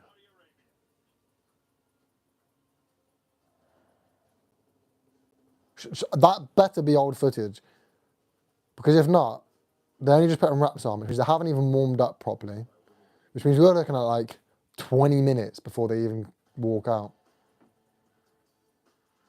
which is a bit miffed if that's the case. Like, they might be doing like a live performance. They've done that at a few Saudi Riyadh season events, haven't they? They're only getting wraps done now. I mean, they haven't even got gloves on. They haven't even done a proper warm up. So we're looking for, like, I don't know, a long while before the main event starts. But this main event, there was a period of time where I didn't think this was going to happen. I didn't think we were ever going to see Dimitri Bivol versus Artur Beterbiev, because part of me thought the money wasn't. It's not a big money fight. It's a big fight, but it's not a big money fight. And ultimately, that's what makes fights happen. Do you know what I mean? That's where you know fights are going to come, because they make a lot of money. And this wasn't that. And it made me think, well, we're probably not going to see it. I mean, maybe in Canada, but that kind of didn't happen. And then I was thinking, so the first one got postponed, and you're thinking, this just isn't looking good. They're getting on in age. But we're seeing it. And I was saying in the comments earlier, I was going Bivol anyway. I thought Bivol would win this fight anyway. I thought Bivol would beat Beterbiev. I thought that'd be the case, kind of anyway. But undisputed game, a lot of it for that. Good game. Yeah, I thought Bivol beats Beterbiev anyway. Usually a good boxer beats a good puncher. We see it, Usyk and I'm picking probably the best boxer, but Usyk beats Dubois. Usyk beats Fury. Usyk beats AJ. A good boxer beats a big puncher. That's just how it goes. And I think Bivol's one of the best boxers, as we saw him beat Canelo. A good boxer beats, and he didn't just, for the record, he didn't just beat Canelo. He went to Canelo's backyard. Canelo's one of the most loved fighters in boxing as well. He went to Canelo's backyard and still got the win, and somehow the judges saw it way closer than it was. I mean, I gave Canelo 2 rounds in that fight. When he's a massive underdog, I gave Canelo 2 rounds in that fight. He scored Canelo. And I thought that anyway. Then I thought, going into this, before the fight got postponed, Bivol's got amazing movement and Beterbiev's got amazing kind of footwork. The way he uses his legs to close off that space and stop you being able to pivot away is what makes him land those punches. You can't get away from it. Bivol uses his movement, but Beterbiev will walk you down, and it's not a case of you can just pivot to the side and you're gone, pivot to the side and you're out of the way. He will walk you down and he will land on you because you can't get out of the way of it. He will stand in front of you and he will use his legs and position it either side of you. So if you go that way, his leg's there. You go that way, his leg's there. You're not getting out of it and he will land. And I thought that's going to be one of the huge factors that plays into Bivol's kind of hands is you're not going to be able to get away from his punches. You may try, but you're not going to be able to get away from his punches because he's going to land on you. And I thought he'd be able to use his movement, his leg kind of positioning to take away some of Bivol's movement. But then he did his knee and he's had surgery on his meniscus. That's going to do something. Like that's going to take some serious... How is he going to use his legs and positioning and foot placement to take away Bivol's movement when you've just had... Like, I think people haven't been putting enough weight into this surgery as they should have been. People, I think, really should have been paying attention to the fact that, or mentioning the fact that Beterbiev had surgery. Beterbiev's 39 years old, fucked his meniscus, and had surgery on it. No one's really talking about that as if it doesn't matter. Like, oh yeah, but he's a puncher anyway, and Bivol had the better movement already. Yeah, but a huge part of Beterbiev's game was his leg positioning. He's fucked his leg. He's had surgery on his meniscus. Like, that's just taken that away. At 39 years old, the last thing you want is to blow your knee and have an operation done on it. And he means business, and he's, you know, the super professional, and he's still got, you know, whacking right hands, but you don't want to have an operation on your knee when your leg positioning is one of the biggest things of your game. He's lost it. And I think that's going to have a huge, huge factor on this fight. I really do. I think we're going to look back at this fight afterwards and go, look, even if Beterbiev wins, that fight would have been way easier for Beterbiev if he could use his legs the way he normally does. Or on the flip side, or Bivol won, but that could have been so much closer if Beterbiev could use his legs the way he wanted to. Like, I don't think people are putting enough weight into the surgery as they should be. And I think the fighters of you, the people that are watching this, that watch Beterbiev and know Beterbiev as a fighter, you'll be watching the fight and you'll be going, Beterbiev's not moving like he normally does. Beterbiev isn't moving how he should. And I think there's weight to that. I think there's an issue with that. So I was going. Pardon me, sorry about that, people. I was going for a Beterbiev loss anyway. I was going for a Bivol win on points anyway. But I don't know actually if Beterbiev's going to be putting too much emphasis on his power and end up getting kind of an accumulation, a build-up of punches from Bivol, and maybe even getting stopped. I went into this unsure. I went into this thinking,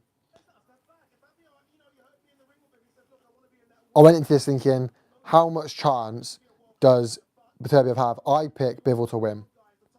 And now I still pick Bivol to win. And as the fight was approaching, I was kind of thinking, do you know what? I actually think Beterbiev's going to go in there and just catch him with one.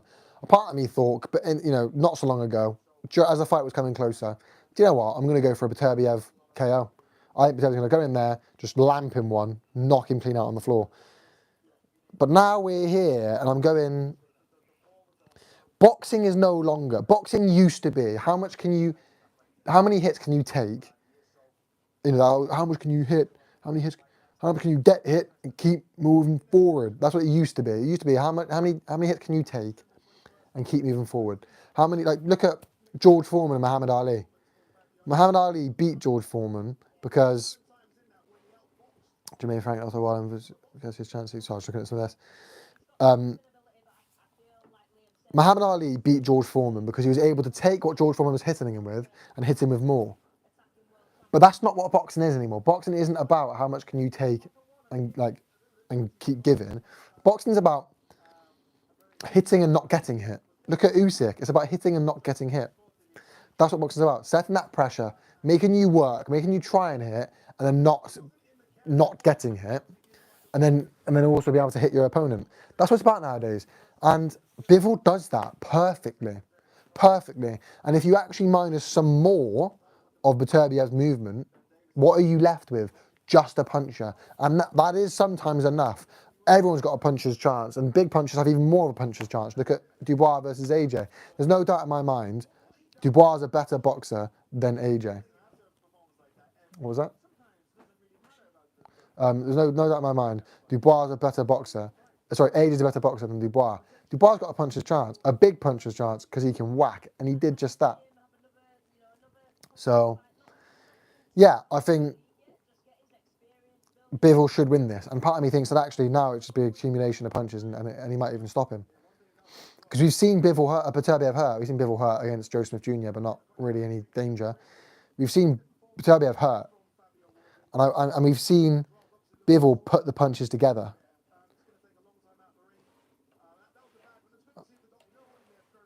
I'm just looking at this. So, they're talking about Fabio Wardley versus Fraser Clark here. Saying Fraser Clark's going to need some long time out the ring, which he probably is going to need a long time out the ring. But I wonder if that's the right move, because actually the confidence kind of hit he would have taken from that.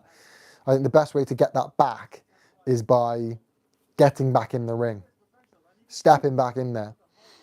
So I think that's the best move for him, is actually to get back in there when he can. Take your time, lick your wounds, get it sorted, and get back in there against a few other people, build your way back up, because he's too old. He hasn't got the time on his side. Fraser Clark's not got time on his side. He needs to get back in there. I just think that was too much of a damaging hit, too big a knockdown, too big a loss. If he wants to come back, he's got to come back quick. He can't take his time with that. He can't just, I'm going to take 6 months out, 7 months out, 8 months out, come back and fight on nobody and build my way back up. Like, he's too old. He's 33 now. He's no spring chicken, is he? But what a card so far. I mean, Skye Nicolson just looking the absolute business against Raven Chapman. Ben Whitaker, that fight, what was going on there? I've always said from day dot, Ben Whitaker's overrated. I don't dislike the guy. I don't dislike the guy at all. I just think he's overrated. And this whole hype, I mean, again, we got into the fight. Going into this fight, people were saying that he is the best prospect in boxing. That is crazy. That's crazy talk. So let's listen to what Frank's got to say.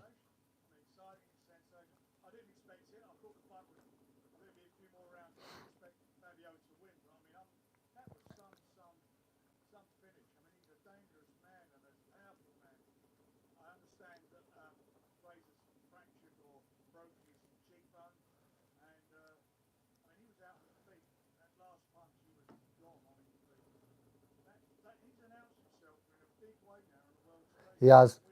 Frank just said that he's announced himself in a big way on the stage, and I got to agree. I've got to agree.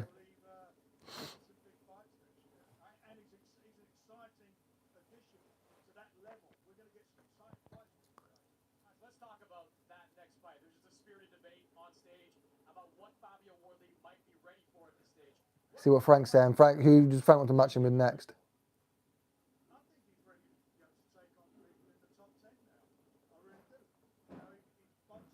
No, he's not. Frank's just said he's ready to take on people in the top 10. He's not. He's not that. He's not that. He's not bad. I don't mean any disrespect here. But he's not that. He's not. He's not that, is he? Do you know what I mean? He's not. Yeah, he's not that guy. That guy.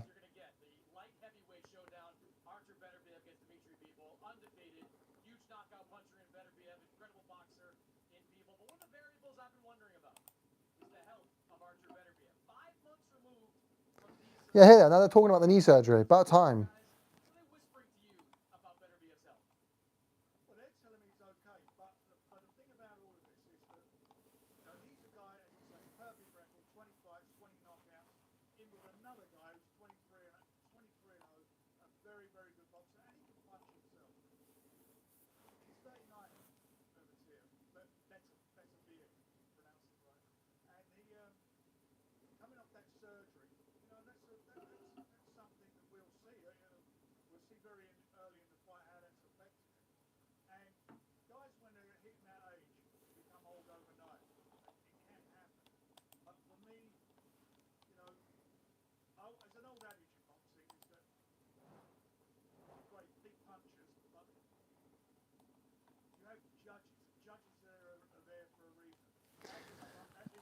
They're just talking about at the moment. They're just talking about the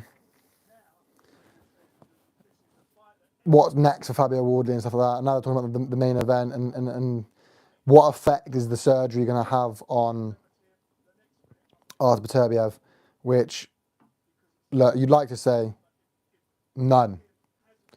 You'd like to say that it shouldn't really have an effect. I think the bottom line is, it will.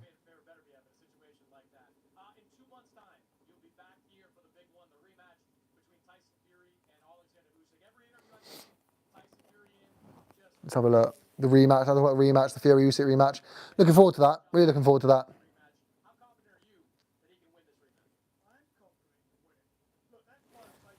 Let's just quickly change this.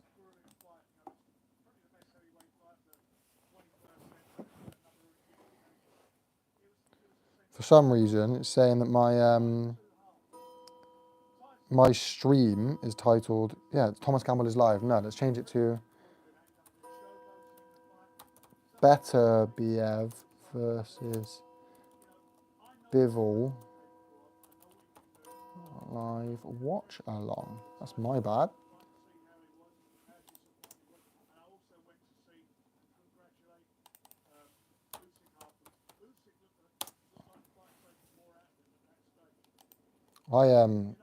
That's a shame. I've been live for 2 hours and I've had the wrong title. Bit embarrassing, but there we are. I don't know how I haven't even realised. I believe the term is not ideal, but we've fixed it. We've changed it. Beterbiev versus Bivol live watch along. Welcome. Let's get it right this time. But yeah, I think the video we saw of them just getting wrapped might have been the correct like live, because this has now been 20 minutes and they're still not making their ring walks. Surely not long to go, people. Surely not long to go until we get the actual main event.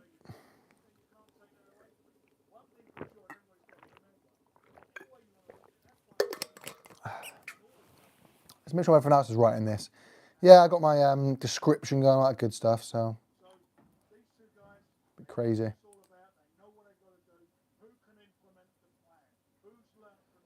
get the main event going, see how it goes, and hopefully all goes well. Let's hear about it. You're passing it over?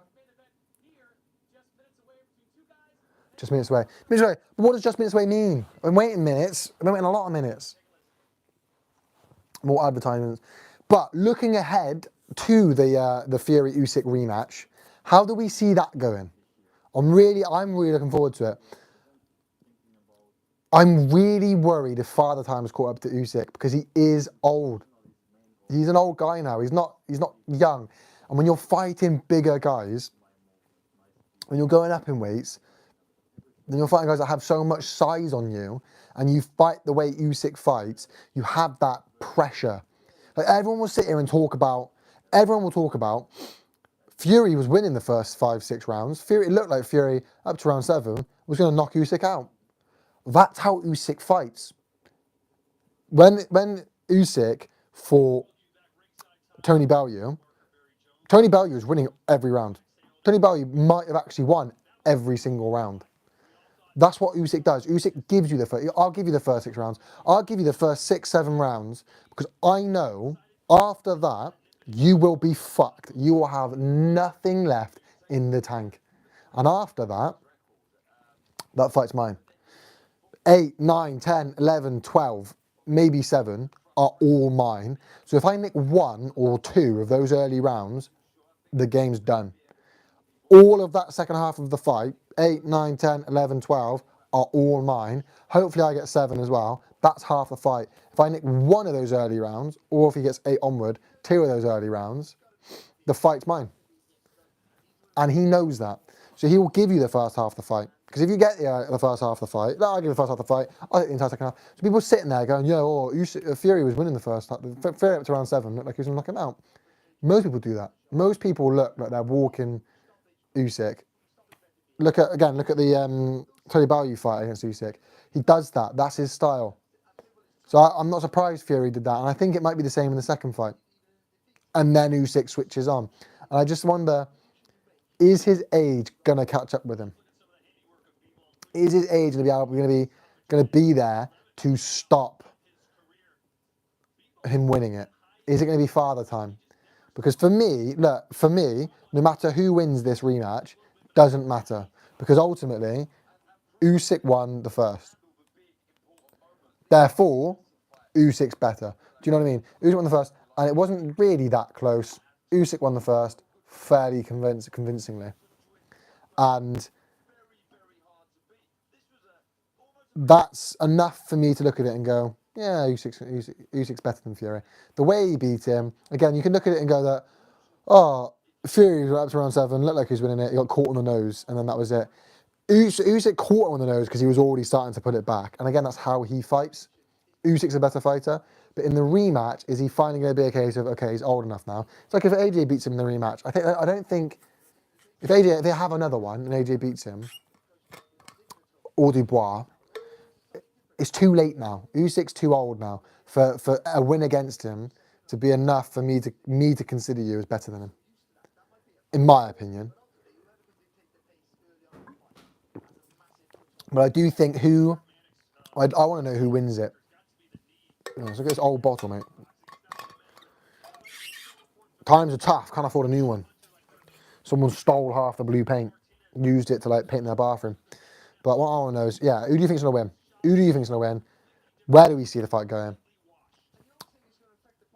Gun to my head right now, I'd say Usyk by stoppage. I think what Fury's tactics are not going to work well, and he'll just Usyk's going to tire you out one way or another. Usyk's going to tire you out, and you going in there and blowing a gasket in the first 4 rounds, trying to get him out of there, isn't going to work. Everyone's tried doing that. Everyone knows to beat Usyk, you need to knock him out, but no one can knock him out. So you're going to go in there, try and knock him out, blow a gasket in the first 4 rounds, and then what? And then what? What next? And then what? Well, then you're fucked because you've got no energy left, got no gas left, and you're trying to knock out a guy, the rabbit, who won't leave you alone. Who, once you're tired, he goes, now I'm on you. When you're tired, he goes, right, and now we go. Now I really twist the screw. Now I turn that key, and you're done for. So I think at the moment, if I were to pick, I'd say Usyk by stoppage. If I say gun to my head, if I were to say now, I'd sit here and say, Usyk by stoppage, because Fury's going to go for him. Fury's going to stand there in the first few rounds, try and knock him out. It's going to do fuck all. It's not going to work. He's going to have no energy left. He's going to blow a gasket. Good night. See you later.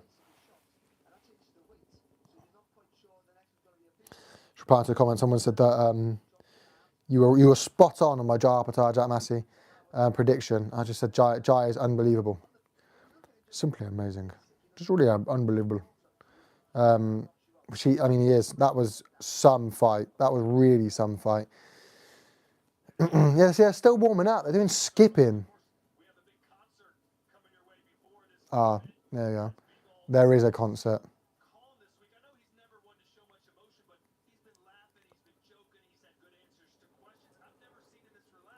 He's just doing some skipping, still warming up. They'll have a live concert hopefully soon then, so we can get on with it. When's it supposed to be? 10:30? I don't think they were expecting that knockout on round 1. I think that's caught a lot of people by surprise. Myself included, for the record. Like, that was unbelievable.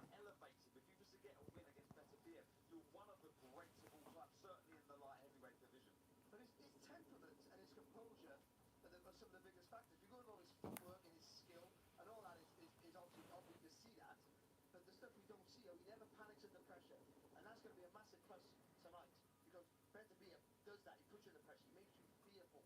And I don't think that we haven't seen it yet. But So what for the winner of this fight? What do we think for the winner of this fight? I think if Beterbiev wins this, oh, what are they doing? Going to Adil Depot. What's he throwing up?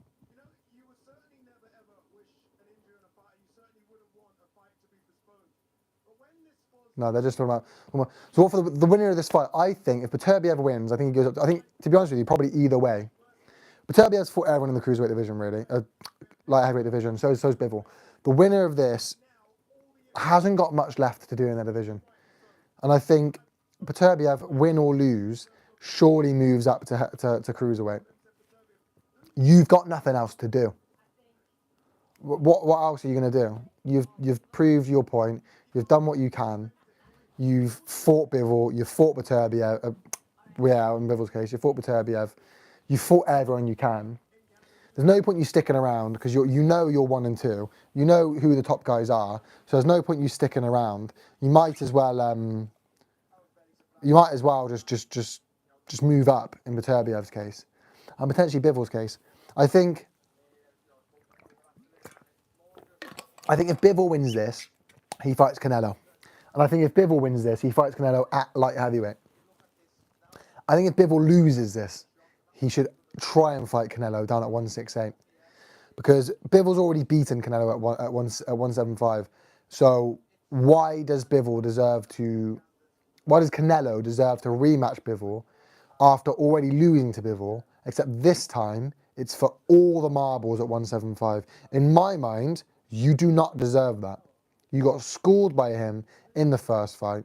Wasn't even close. I had it 8-2. I had Bivol beating Canelo 8 rounds to 2. Canelo's gone back down and fought fucking nobody, ducked Benavidez. He has not earned the right to go back up and fight Bivol for all the marbles at 175, in my opinion. So win or lose, I think Bivol, if he beats Beterbiev, goes, right, I'm top dog. We probably might see a rematch, but he goes, right, I'm top dog at light heavyweight. I've beaten everyone. The top 2 guys are Bivol, Beterbiev by some stretch. I beat Beterbiev, cool, nothing left to prove. I want to go down and fight Canelo at 168. Become champion there. Maybe bounce, have one more fight at 175, and then go back up cruiserweight. Because he's not old. He's not old. He's 33 years old. That's not young, but that's not old. And I think that would make sense for him to go up and fight Beterbiev. Sorry, stay here, fight Beterbiev. If he beats Beterbiev, right, I've done that. I've undisputed at cruiserweight, light heavyweight. I'm tired. It's getting late. I'm gonna go down, fight Canelo again. This time I fight him at his weight. So he's got no excuse, no kind of rhymes or reason. Beat him, become champion at 168, go up, and then fight at cruiserweight. That's what I think Bivol should do. Beterbiev, I think, should do something similar, minus the Canelo part. I think Beterbiev, either way, needs to go to, either Benavidez. I think Benavidez versus Bivol could be, versus Beterbiev could be good, or go up to cruiser. You're 39 years old. Get the money fights. Get the money fights. He deserves the money fights. 39 years old. Go up to cruiser. Fight Opetaia. Why not? Get your money. Get your money before you retire. Because he's 39 years old. He needs to retire soon. He's going to retire soon. And he needs the money fights because he's not had big money fights. Oh, we're watching the Bivol Canelo fight. I remember being the only one to pick Bivol to beat Canelo here.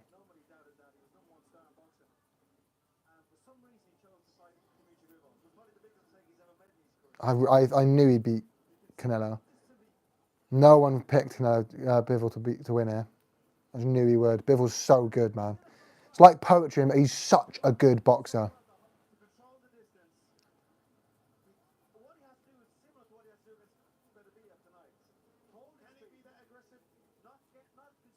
I think he's got to be. They just asked the question: can Bivol be as aggressive against Beterbiev as he was against Canelo? I think he has to be. I think he needs to make Beterbiev respect whatever power he's got. I think he needs to make him respect it. Because if Beterbiev doesn't respect Bivol's power, then you're in trouble because he's going to come for you. and that is not what you want Beterbiev to be doing. But yeah, I think at his age he needs money fights because he deserves money fights. He deserves some big money fights, and I want him to get them. Do you know what I mean? I want him to get the big money fights, and I think the way he gets that is by going up and fighting Opetaia next. And I think Turkey Al Sheikh will do that. I think Turkey Al Sheikh will will let him fight. I think Turkey Al Sheikh will let him fight a Jar Opetaia at cruiserweight. I think he will. Is the mic okay?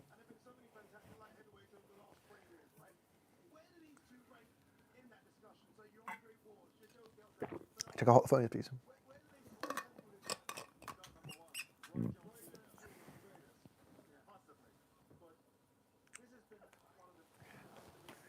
Goodbye. I think the winner of this goes down as the number one light heavyweight in history. To be totally honest with you, I think the winner of this is the best light heavyweight in history. I just don't think anyone touches them. Who's the best? This is the light heavyweights. Roy Jones Jr. Yeah, Bernard Hopkins, Adonis Stevenson. Yeah, I mean look, this is Kovalev, Andre Ward. It's a stacked division. Throughout history, it's been a stacked division. You look at that list: Roy Jones Jr., Bernard Hopkins, Adonis Stevenson, Sergey Kovalev, Andre Ward. It's been a stacked division all throughout history. But these have to go certainly in that list. But for me, number one, because both of these light heavyweights have an argument to be number 1 and 2 already. Both of these guys have an argument to be number 1 and 2 already. They certainly have an argument to be in that top 5, and then by beating somebody who's also in the top 5, you've got to be number 1. You've got to be. You've got to be. Same reason why I think Daniel Dubois has a strong argument to be number 2 in the heavyweight division at the moment. Look, he lost to Usyk. Usyk's number 1, no questions asked. But has he had a better 12 months than Fury? 100%. 100%. Are his last 3 opponents better than Fury's? Yes. He has a win to Miller, a win to Hrgovic, and a win to AJ. Then you look at Fury. He fought a Dillian White who didn't want to be there. He fought a Derek Chisora who why he fought Derek Chisora, and then he fought Usyk and lost. And that for me is this. I've got to go Bivol because I think, look, father time waits for nobody, and you can't have a ruptured meniscus, need operating on it, and then come out of it fine. That doesn't make sense to me. That said, it's been half an hour since the last fight, and they still haven't fought. We definitely saw it at the right. They got their ups done at the right time. We saw that live. I just don't think they thought this was going to go a round 1 knockout. I almost wish it wasn't though. But there we are. My stream was called Thomas Gamble is Live for the first 2 hours. Yeah.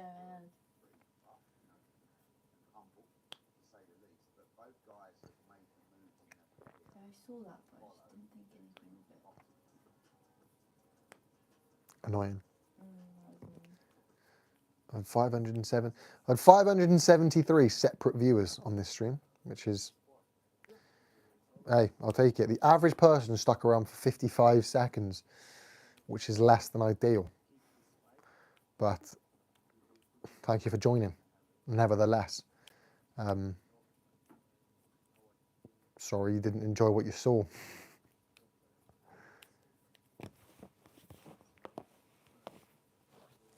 All right, people, I'll need a toilet quickly. And then we've got the live performance to start soon. And hopefully, a big one.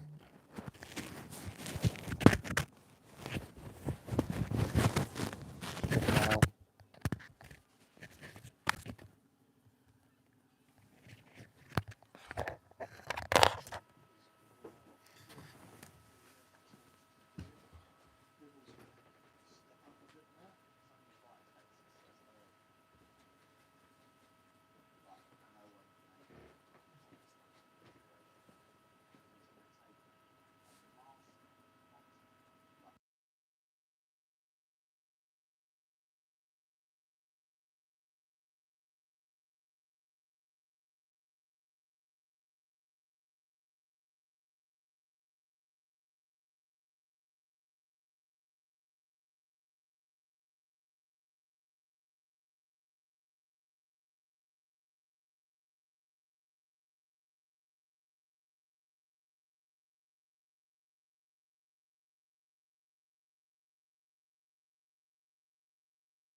Back we are, my friends.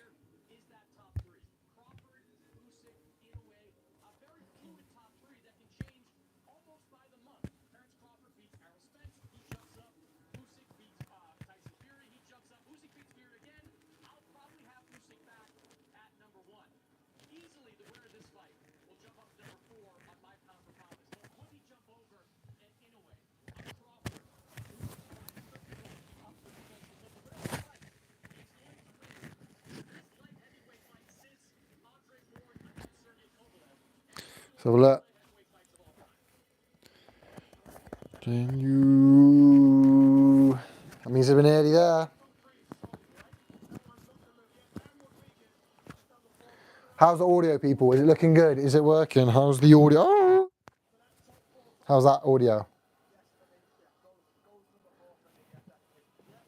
Just playing around with a flash now. Yeah, good, because it's better if it's not, because it also means it's better for battery. That's the whole point of a ring light. I was going to say, if you did like that flash, I was going to say turn the ring light so it's not a warm colour. I know, it's more harsh with the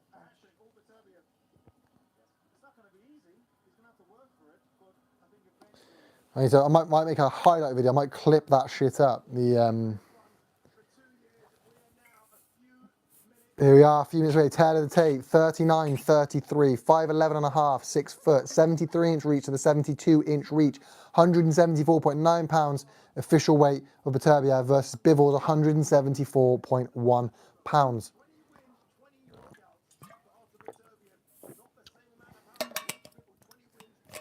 So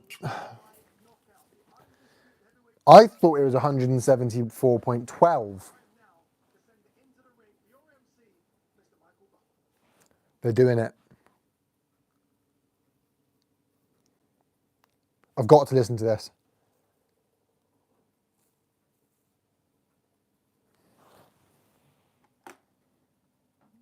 Minute silence or something. I thought they were doing like a minute silence there or something.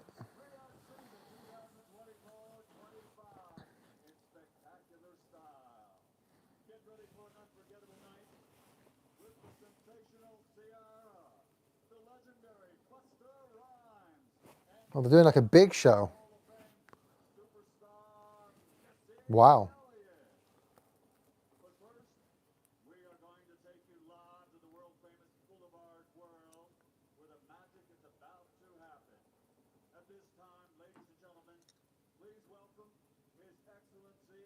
What's going on now?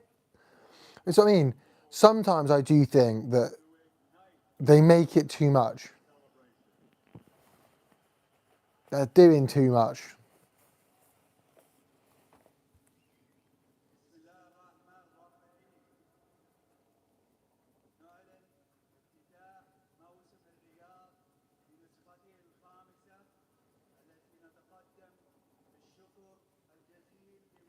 When did England play next? Let's have a look at that. When England next playing?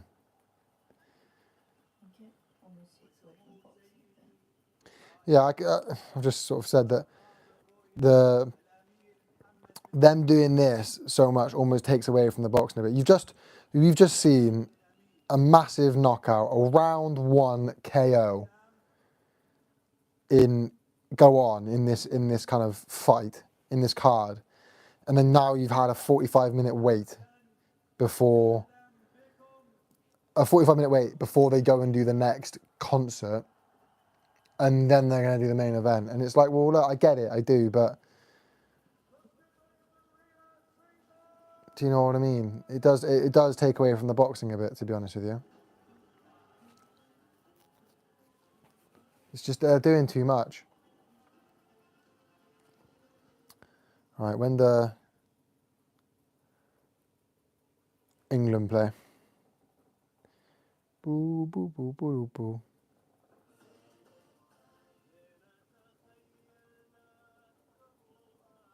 I get it's a spectacle, I get it's a show, and I get why they do it. I just think they do too much.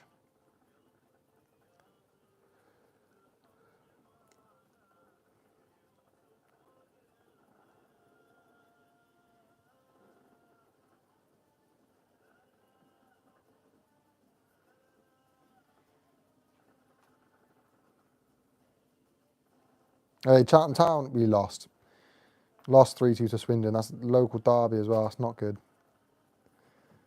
And Gloucester Rugby lost. Got hammered as well. It was like 52-32 and winning at half time. How did you do that? Finland tomorrow at 5. Live watch along. Yeah, they're doing too much, I think. Which I get, but I don't like. I think on my iPhone I'm going to do, we'll see how much battery I use.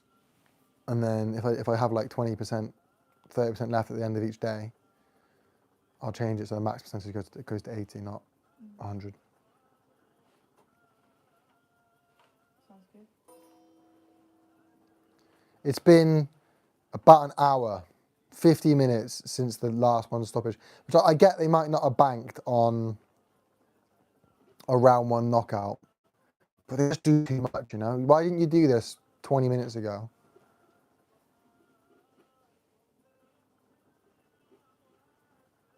When does the Fury U6 tickets go on sale? I don't know. I want to get tickets to that.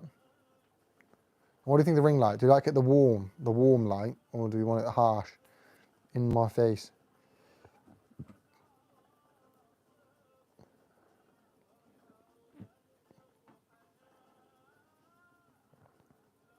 Yeah, they're just doing too much. Might get a Papa John's in, because this isn't stopping anytime soon.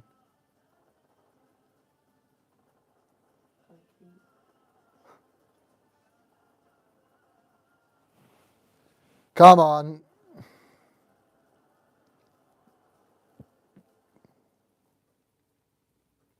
Apparently Jeddah is better than Riyadh. People that have been there and kind of done both fights have said that the Riyadh season, or rather the Saudi Arabian fights, Jeddah is a better city than Riyadh apparently. I'd just like to go and watch the Fury Usyk too, to be totally honest with you. Here we go, and here's the live performance. I'm going to shut up, I'm going to listen to it, and I'll be back after.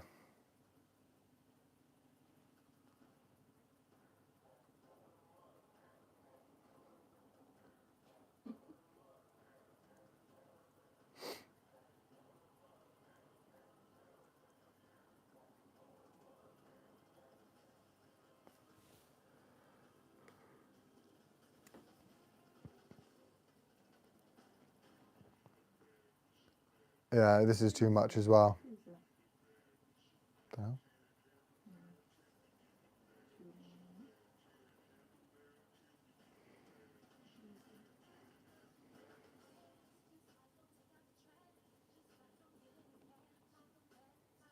Yeah, this is too much.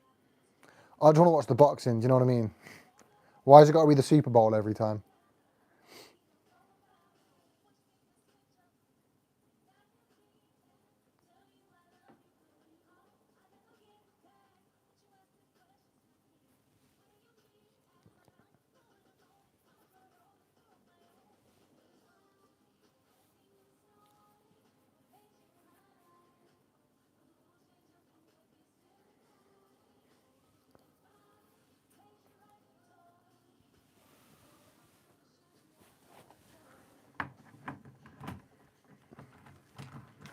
Put my phone on charge quick.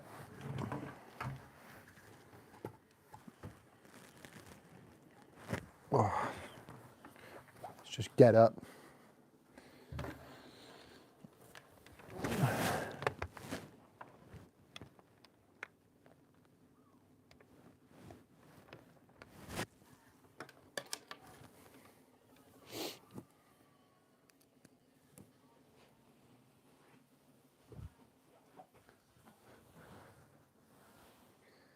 What can I do in here? Can I mute myself? Yeah, they're just doing too much.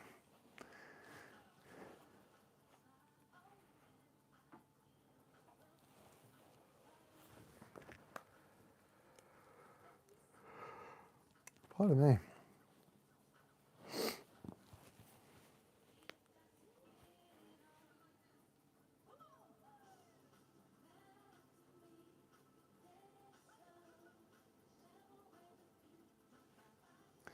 So some sort of orange is the new black kind of shit going on.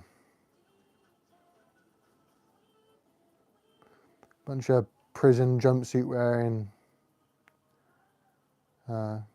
dancers.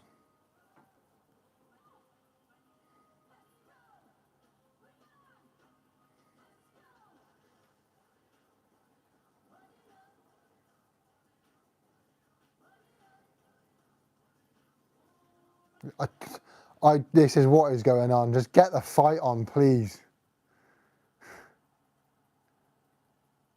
There'll be another song, I'm sure. Yeah. What's going on? I don't know. I'm not big into my dance, so maybe this is really good. Maybe. But I'm not big into dance.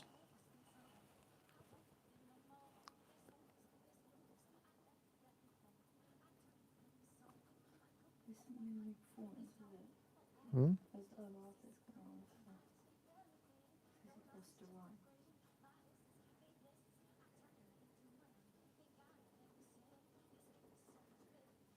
I don't mean to be disrespectful. I'm sure she's great. I just don't. I'm not big into dance.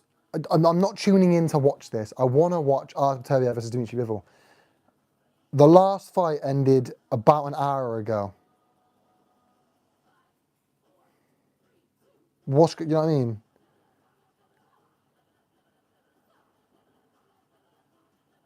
I really don't mean to be disrespectful here, but I tuned in to watch the boxing. I don't want to. Do you know what I mean? I didn't mind the Eminem one. I didn't mind the Liam Gallagher one. A couple of songs, cool. It's like the Fury versus Ngannou one, and there was 1,000,001 things going on. It's just too much. Okay, well done. Again, let me be disrespectful. Well done. Is that it? No.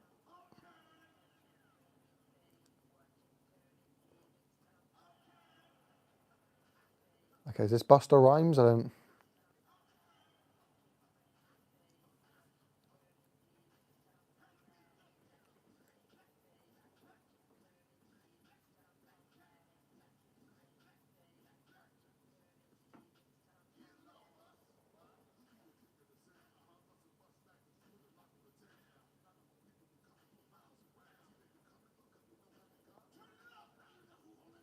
What's going on? I don't know. It's all over my head. I'm sure it's good. I get it, but I don't want to. And it's free, I suppose. It's like, wow, it's not free. You still pay for it. Take the live performance, right? But when it's a fight this big, don't be disrespectful. Put a damper on the mood. Do you know what I mean? But if they did this 20 minutes ago, I don't mind so much. But it's getting late. You're losing the hype of the boxing at this point.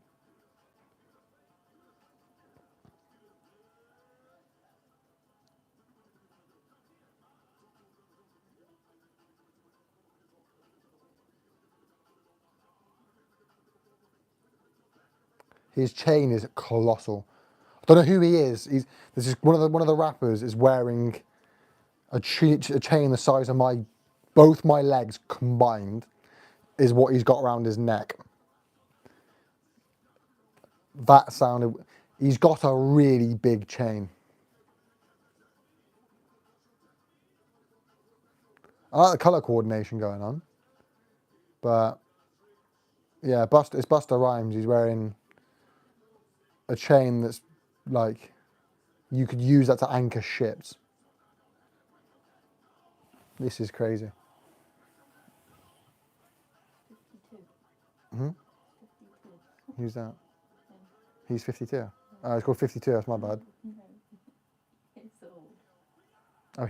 old. He's 50. Right, it's Buster Rhymes. He's 52.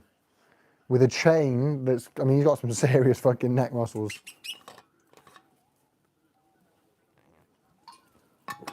Just halves his vertical.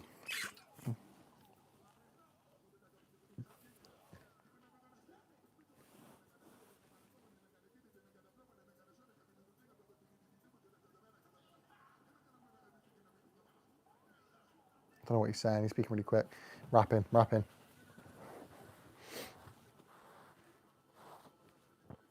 Fair play for a 52-year-old. He looks good. You know what they say?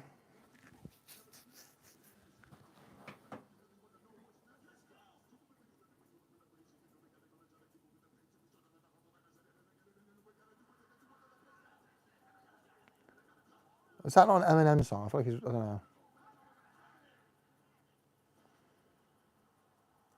Brilliant. Right. Well done. Really good stuff. No disrespect. Really good stuff.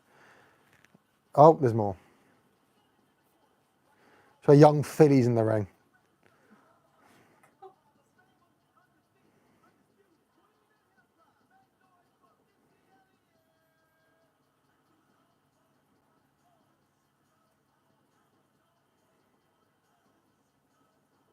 Singing his song.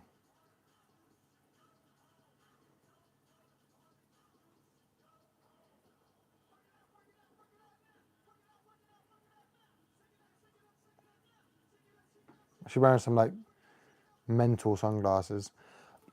I don't particularly like the fashion on this show, to be honest with you. Or the music. I don't know. I'm being a knobhead. I'm just being like really negative about the whole thing. It's good. I get why they do it. I just think doing an hour after the last fight ended, before the main fight, is what I don't get.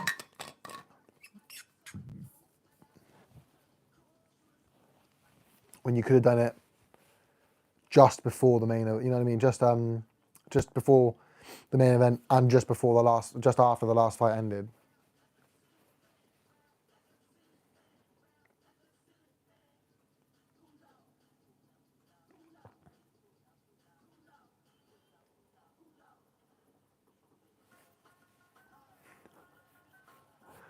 I don't know, some of this music.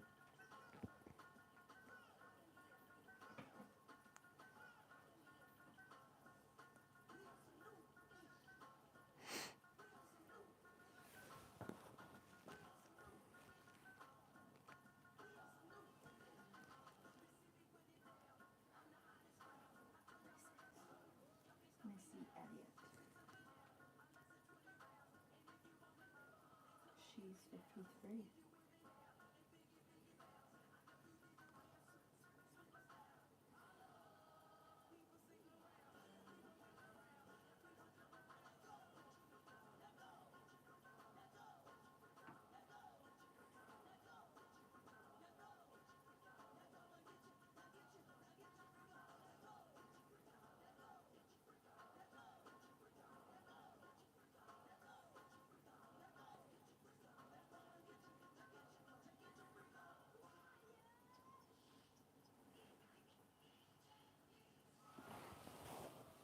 Plan to comment quick.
Surely this isn't far off done.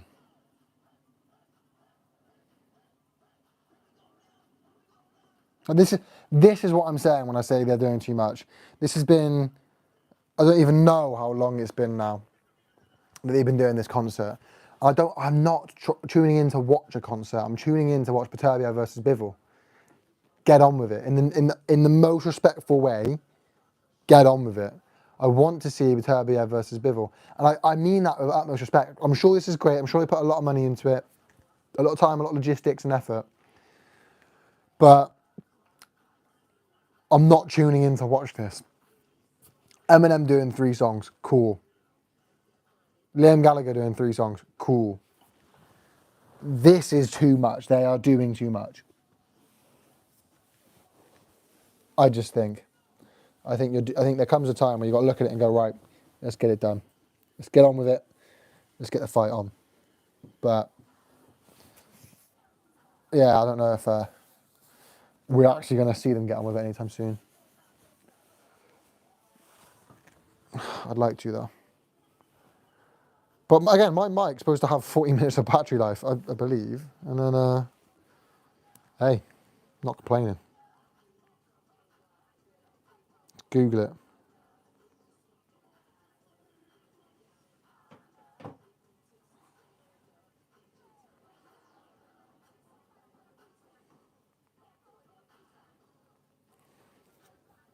Oh wow.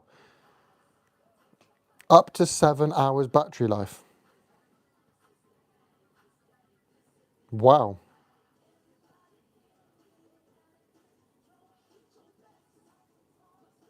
And it can record up to 40 hours with the charging case. I stand corrected. I'm not worried it's going to die. Little podcast mic going on. Are he done? No, another song. Okay, this is getting a bit much.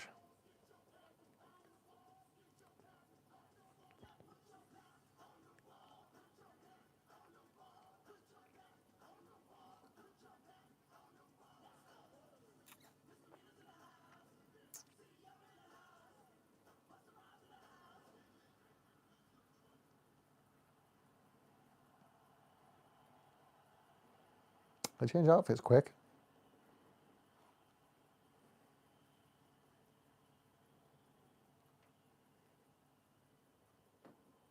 Okay, they're done. They've got to be. Yes, they're done. Right. They're showing the promo. 4 Crown Showdown. And then that will be it. I like to think that will be the main event. Beginning. It's here, people. The moment you've all been waiting for.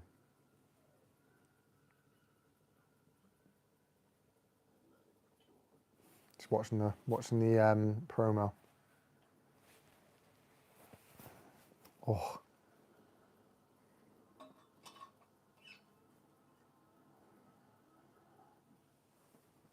If you haven't seen the promo, go and watch the promo. Unbelievable. Unbelievable.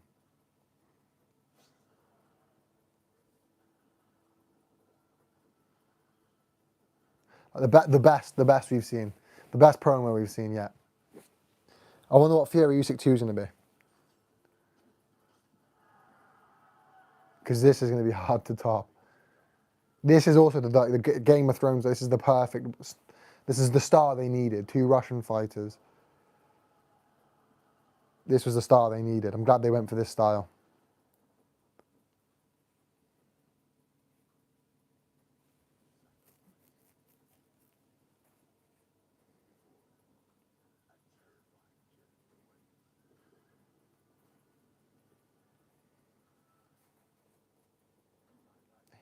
This is good. Hopefully they do this. Throw it straight to Michael Buffer. They do in the introduction. Fighters come out. They get into it. I'd like to see the fight start before 11 o'clock, given the last fight ended before 10. You know what I mean? Bit mad for it to end before 10, end at like 9:45. It's now 10 to 11, and the next fight's not started. Like, and the people in the arena, it's not even like they can go and get a beer. It's Saudi Arabia, you can't drink there.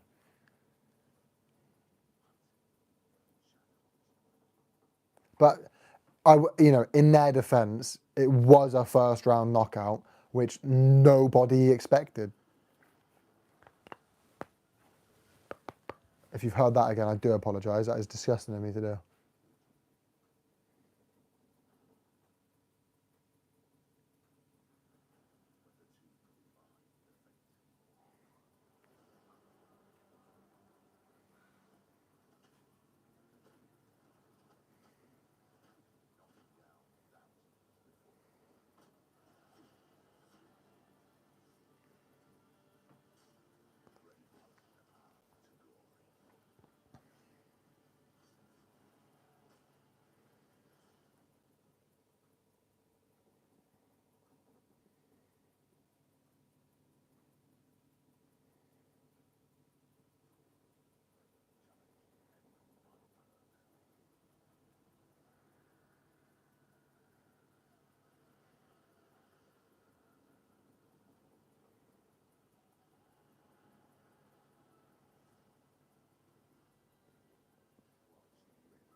Seriously good promo. If you haven't seen it, go and watch it.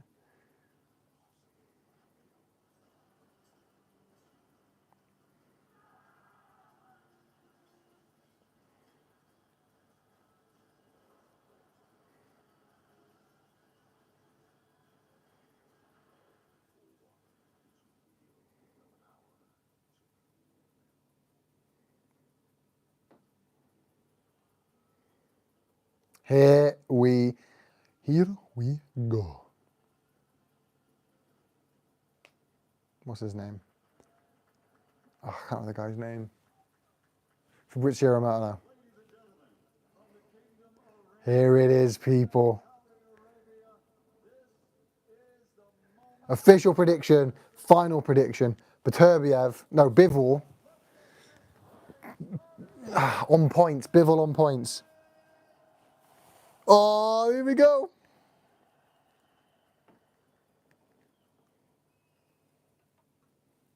Introducing to you first.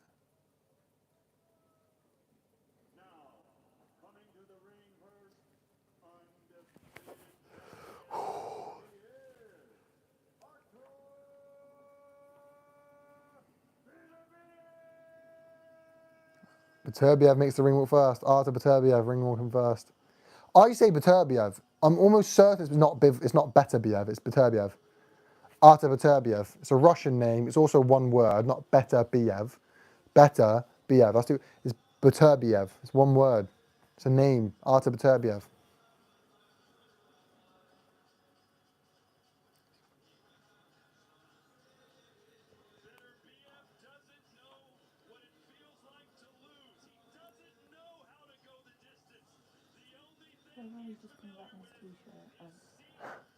Yeah, the most nonchalant entrance from Beterbiev. I just literally said about how I say, literally had a lecture about how I say Beterbiev, and then I've gone Beterbiev. The most nonchalant entrance from Beterbiev as he walks in just in a white t-shirt and his boxers and shorts, just does not care. So I mean, he's such a professional. He's so just business. Every time he steps on the scales to weigh or face off, and he's like mumbling to himself, saying a prayer. Just wanders in his white shirt. He's got more belts. Last 3 fights, Callum Smith, TKO round 7. Anthony Yard, TKO round, is that 8? Yeah. Joe Smith Jr., TKO round 2. And Joe Smith Jr. rocked Bivol. Let's not forget that. Just walks in, white tee. Doesn't, no hanging around, no waiting around, just straight on it, straight into it, business.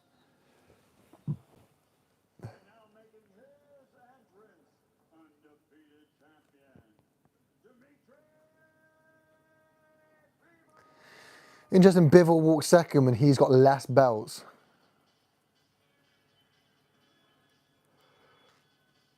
He's the favourite to win, right? 50-50. Like pretty much bang on 50. Let me actually check the betting odds on this. Let me go on Skye Bet, the Zone Bet, every bet.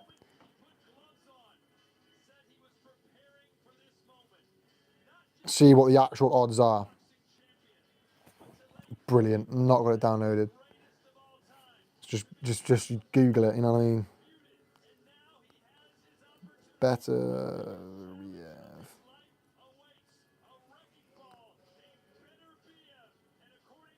Odds. 58% going Bivol, 42 on Beterbiev. So that's the most 50-50 you've had all night, first and foremost.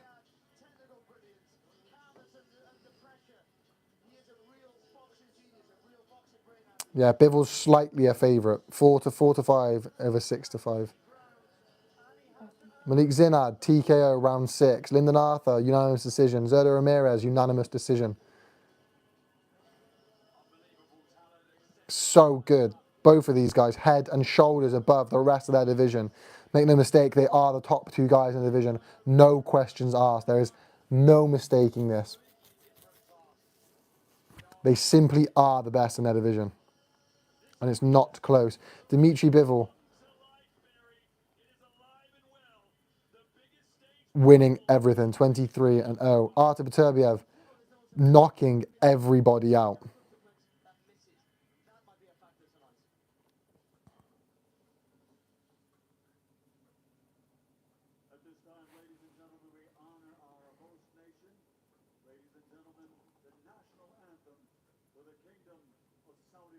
Yeah, Bivol's a slight favourite. But it's slight.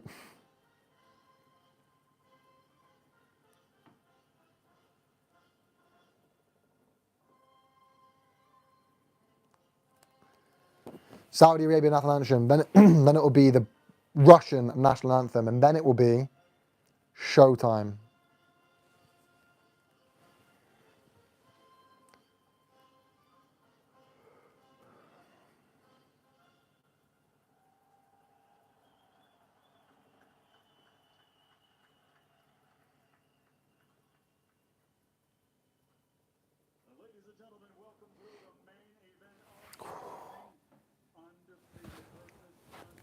Let's go.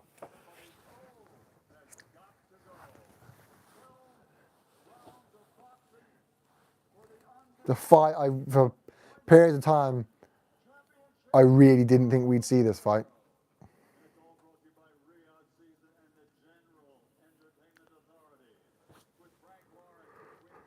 Oh, it's getting late. Let's go, let's go.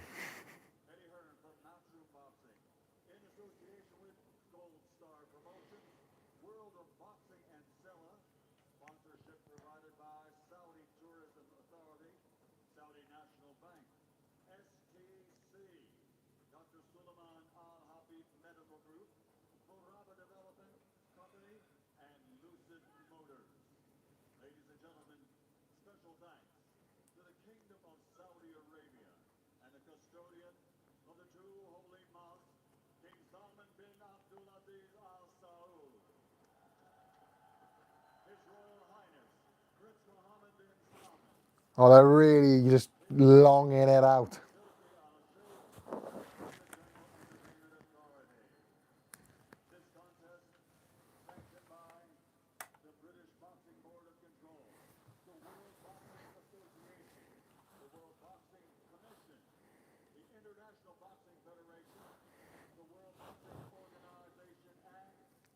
We are minutes away.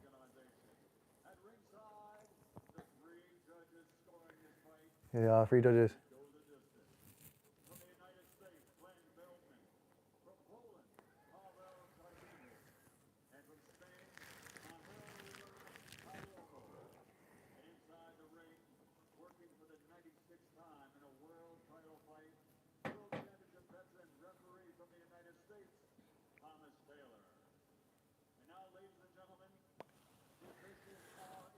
Come on.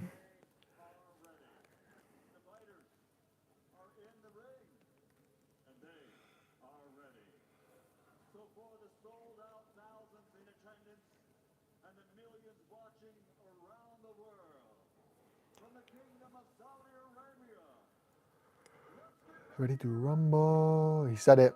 He said the famous phrase. So it's time. You know what that means.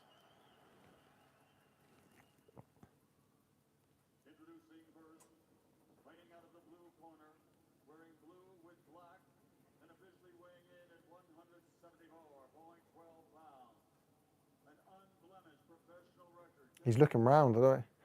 Come on, Bivol. Stop staring at the seats, staring at who's watching, stare at the opponent. Head in the game.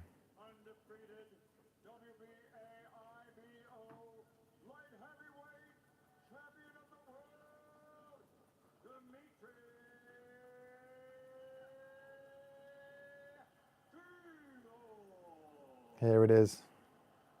Now, introducing Beterbiev.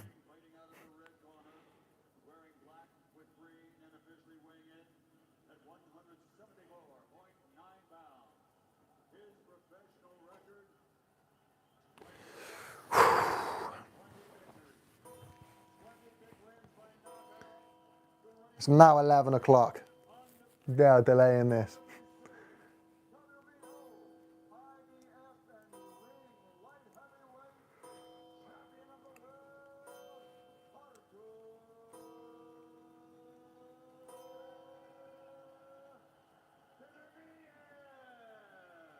You said it right. Here we go.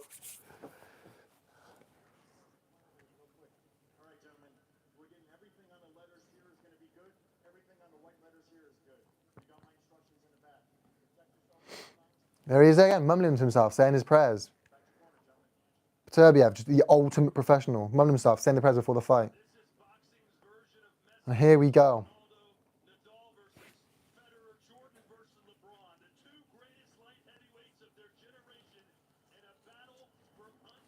Here it is, people. And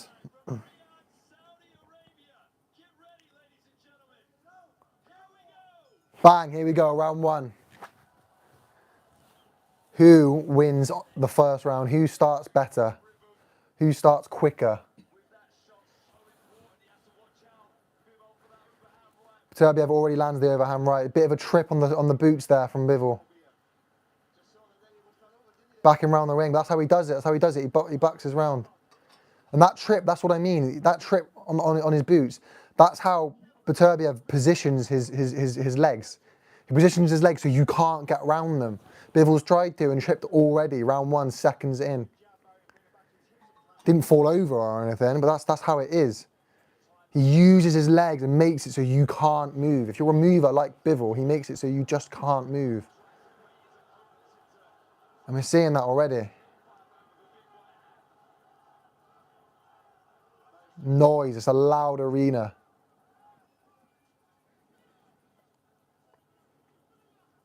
Bivol a bit slow, using the levels, dropping down, using the jab, using that reach.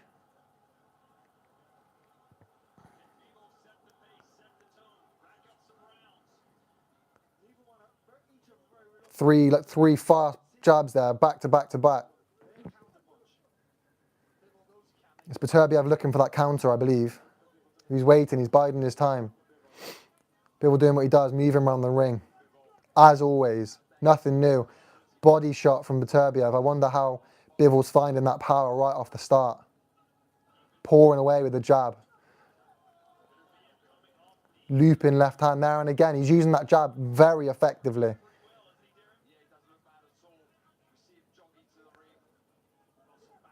Beterbiev confident, not backing up, just not giving him any time to breathe.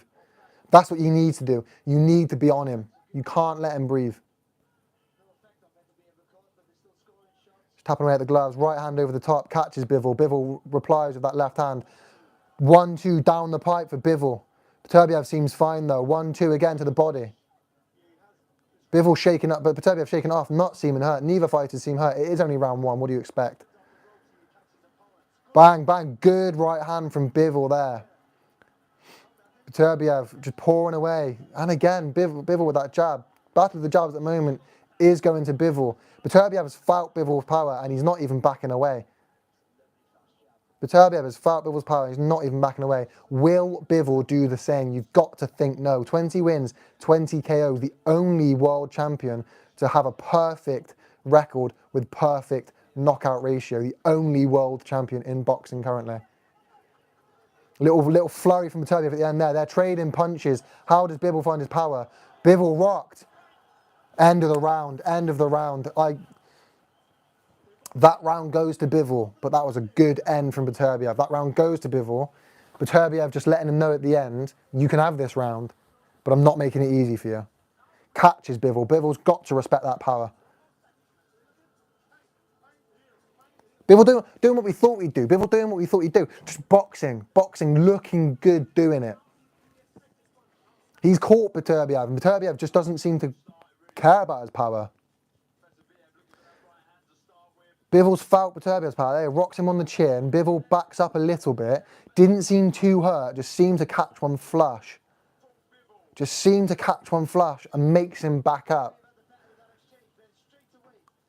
I don't think he was necessarily overhurt, just being careful. It's early on. Beterbiev has felt Bivol's power and seems to be absolutely fine with it. Bivol's felt Beterbiev's power and doesn't seem to like it. Get back behind your jab if I'm Bivol and go back to your boxing and your movement. It's working well for you. It worked well for the first 2.5 minutes of that first round. It gave you that first round. That pouring jab like you're doing there. Get that rhythm, keep it. Don't let him clip you like that. Keep him away with your jab, that's it. You need to keep that jab, if I'm Bivol, that jab needs to keep busy.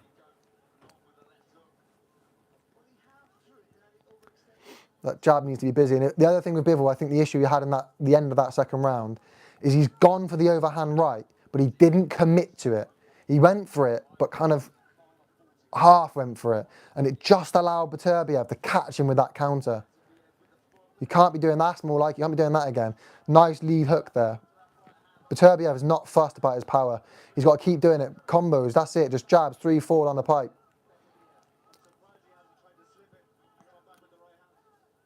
Good little 1-2-3 combo. Beterbiev's going to be, Bivol will be doing. He's got to be doing this all night. He cannot let go. Keep it going. Like I say, yeah, that's it. Beterbiev comes forward. Bivol just backs up.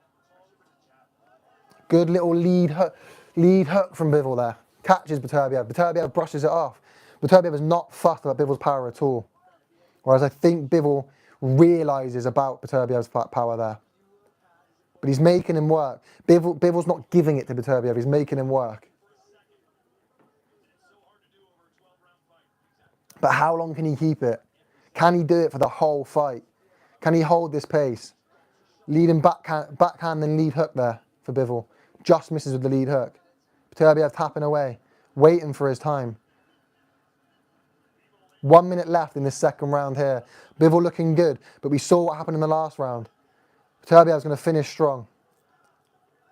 Use his legs, his placement to just cut off the ring for Bivol. You just got to keep, that's it, keep sending that lead hand down the pipe, keep Beterbiev away. Keep a hand in his face at all times. Beterbiev doesn't seem to respect Bivol's power, but his nose doesn't look too good. He's got red nose, red face already. And that's just because of how busy Bivol's lead hand is. That's nothing risky, nothing dangerous. It's just how busy his lead hand is. That's it, working round. Is he going to catch him again? He's swinging. Bivol just working the body, happy to use his movement, happy to go around the ring with him. That's no issues. Sending that lead hand on the pipe. Standing there for a minute. That's it. Just the lead hand to the face. It's keeping him busy. It's giving Bivol. Beterbiev's not able to react. He's always got a fist in his face. 1-2 from Bivol there. Round 2 to Bivol, even more strongly than that first round. It's exactly what we thought it would be here. Bivol boxing. Beterbiev looking for that overhand. The thing is, Bivol's lead hand is always down Beterbiev's throat. There's nothing he can do. Bivol's lead hand is just down that throat. It's there. What are you going to do? And he's not just keeping it there. He's not doing one of those in your face. He's actually jabbing, and he's putting some zip on it. He's putting some zip on it. And it's meaning Beterbiev can't throw because he's constantly got that in his face. You can't see it. You're concentrating, oh, this is coming again. He's concentrating on not getting hit with that lead hand, which is making him not able to throw that backhand. It's just always down your throat, in your face, down your eyes. And because he's not just holding it there, he can't just snap it away and bang. You can't just snap it and bang. It's there.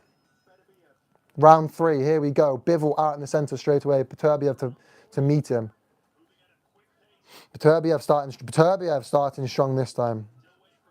With that busy front hand, not letting Bivol get there. There we are. Bivol goes for one, then snaps it straight back as he sees Beterbiev going for the throw. But this is what Bivol's fine for this. Bivol's fine to box round.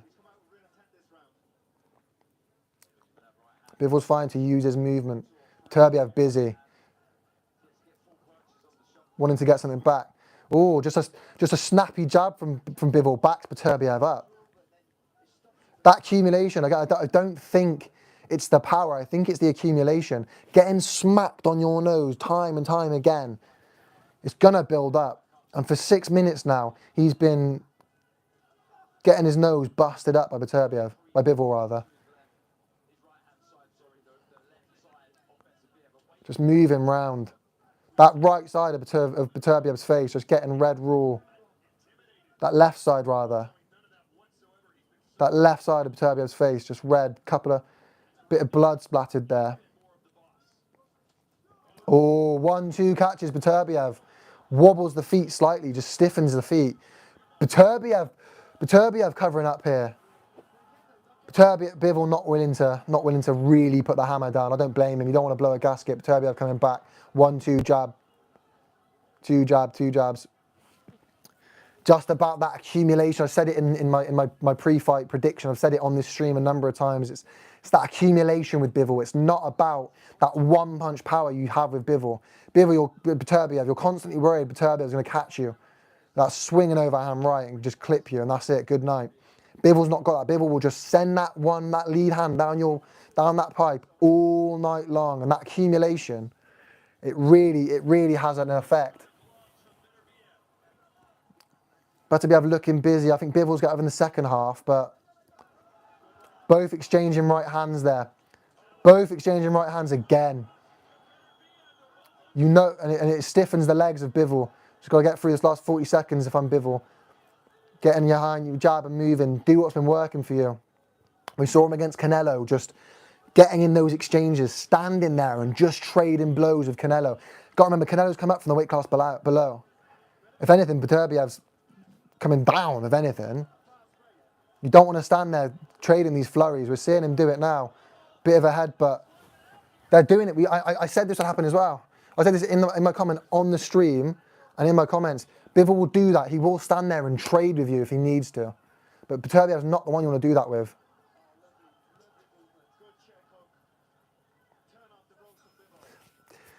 Very close fight, very close round that one. I'd go maybe a 10-10. I'll give it to Beterbiev. But truth be told, maybe a 10-10. So what's that? I'm going round 1, 10-9 Bivol. Round 2, 10-9 Bivol. Round 3, 9-10 Beterbiev. That's 29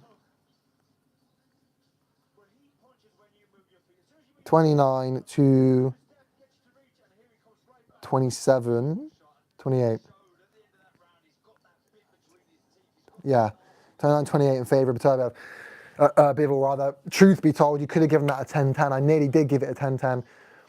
I'm just going to give it to Beterbiev. I think Beterbiev had the first half that round and enough of the end for me to give him that round. And I knew Bivol will stand there and trade with you. Bivol does that. Here we go, round number 4. But Bivol's willing to stand there and trade with you and have a bit of a dust up. But you don't want to do that with Canelo. Doing that with Canelo is one thing. Doing that with Beterbiev is a whole different box of frogs. We're just seeing it again. Beterbiev with some real intent. Bivol with the movement. Not busy enough, Bivol, at the moment. First 30 seconds. Just pouring up Beterbiev, just pouring away at him.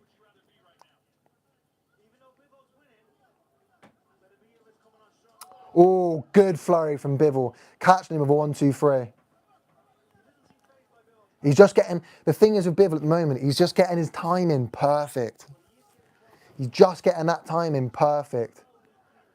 Clubbing lead hook from Beterbiev sends him on the ring. And again, Bivol with a good reply.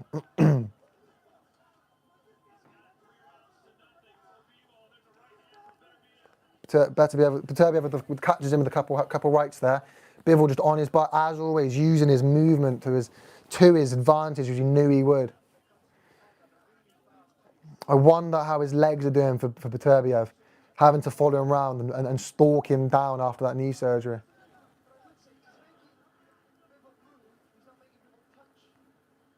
Bivol's just not busy enough for me. Good 1-2 from Beterbiev. Good 1-2 again from Beterbiev. Bivol replies with a lead hand, jumping in down that pipe. 1-2-3 again. Jab, jab, jab up, jab down. He's working the body. He's working it all. When he goes in bursts, and his timing's perfect. He lands everything.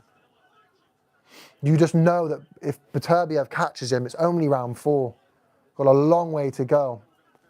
But Bivol building that healthy lead that he needs to just in the latter rounds, just to get on his bike and avoid that hand. But it's never too late for Beterbiev with that power he's got. Boxing poetry as we knew it would be. So far, really living up to the hype. Just pouring away with that jab, Bivol, that's it. Slip and jumping in.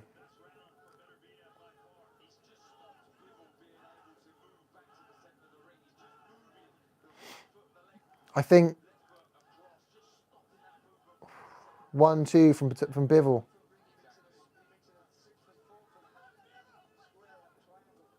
Going in. 1-2. Finishing with a flurry from Bivol.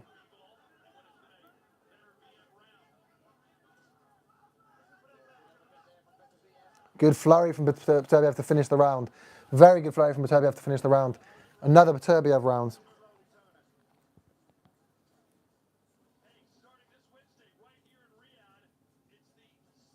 So what's that? 38 to 38. 5 rounds in. Well, 4 rounds in, going into the 5th. Is really as 50-50 as we thought this was going to be. Beterbiev warming into the fight. He's just warming into it, and Bivol's almost coming off the boil. But he's just, when he goes, Bivol, he's just landing in flurries, doing some damage to that nose,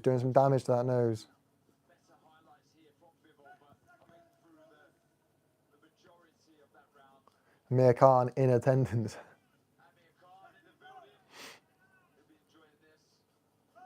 Turki Al-Sheikh on his phone. Here we are, round number 5. Meeting in the middle. Beterbiev getting the faster start again. Bivol working around the ring. Always does. We know he does that.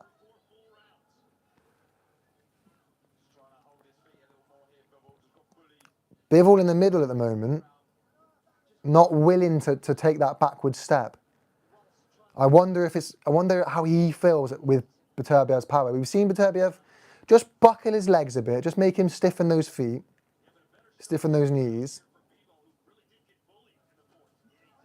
I wonder how he's feeling about his power. Does he not respect it, but just okay with it, just happy with it, just happy to? Does he just trust his chin? Confident that, look, you've knocked everyone else out, but you've not fought me.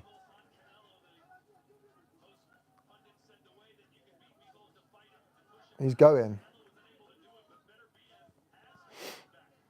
Good start for Bivol. Good start for Beterbiev. Good body shot from Beterbiev. Just makes Bivol guard his body a bit more, drop his hands. I think that if he can do that, that's where he's going to get success. If he's able to do that and keep landing, that's where he's going to see the success. Go to the body, come up top to the head. Good pouring jab from Bivol there. And again, that's it. I wonder if he started a bit too quickly. Minute and a half through the 5th round. Now it's Beterbiev with those pouring jabs. Trying to set something up. Both of them. Oh, good backhand from Bivol there. Backs Beterbiev up very quickly.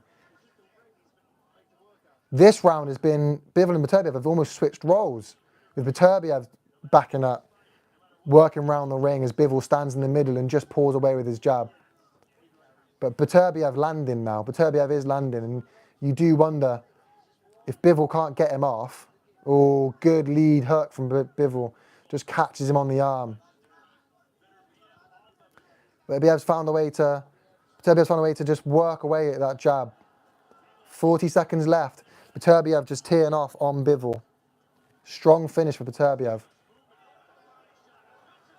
Body shot makes Bivol back up again. Good finish for Beterbiev. Pushing him back, pushing him back. Can't do that, ref has a word. Good backhand from Bivol. Clean on Bivol, on Beterbiev. And Beterbiev just, he's fine with that power. No issues with the power.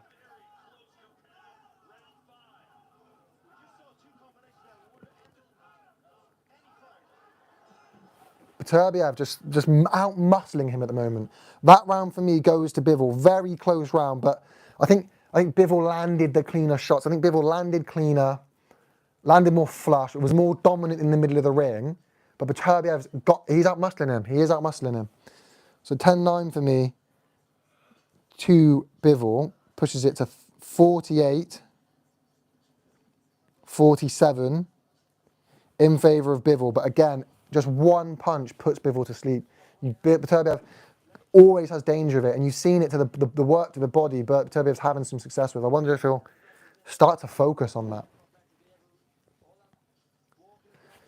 He's just walking him down. He's just constantly standing on him. He's standing on him. He's out-muscling him. He's pushing him around. I don't want to say bullying because it's not bullying. The way Bivol's been using his jab, but it's just this lack of fear. I'm going to stand, no matter what you throw at me, I will stand in front of you.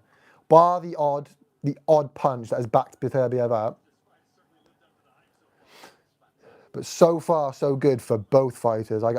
You've seen elements of success from both. It's been pretty much how we expect, which basically means both outcomes are still on the table. Beterbiev catching him clean, or Bivol just boxing around. Backhand from Beterbiev just catches Bivol on the glove.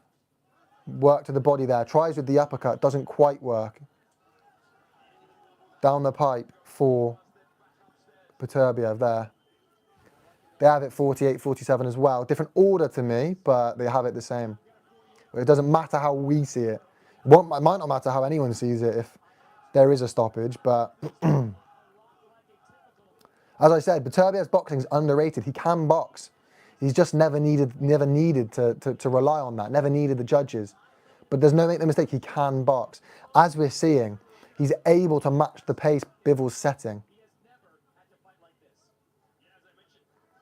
But we've never had to see Bivol kind of worry about that.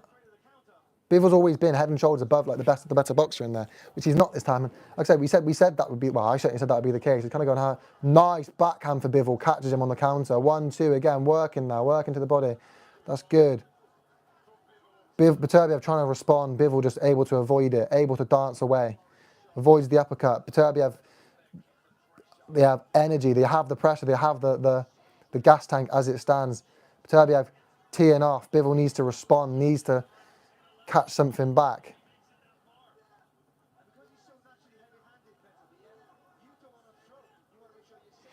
You're just always worried about what's coming back with Beterbiev. Beterbiev doesn't seem worried about what's coming back. He doesn't mind what's coming back. Bivol's got to be worried about what's coming back. He's got to be.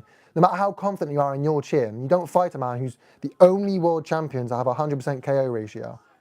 To have 20-0, to fight people you've fought and knock them out in 2 rounds, and not be worried. But now he's getting busy. Bivol's getting busy. Beterbiev doesn't care. Backing him up. Come on then, let's do it. Nice. Quick backhand on the chin from Bivol.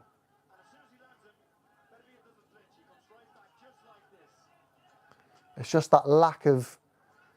There's no. Bivol's not able to put that respect on. Bivol's not able to get that respect from Beterbiev.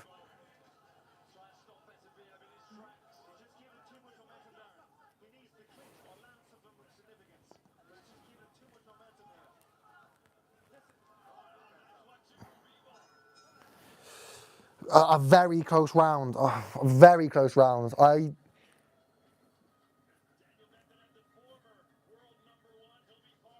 want to give it to Bivol, but I'm going to go Beterbiev. No, I'm going to go Bivol. Ultimately, I'm not a judge. And that was a close one. But I got it 58-56 in favour of Bivol. That was another close round. So I'm saying it's close between the two of them. They're both very good boxers. And Bivol's not able to get the respect from Beterbiev with his power, which could be an undoing for Beterbiev because he has been pawing away at his nose. But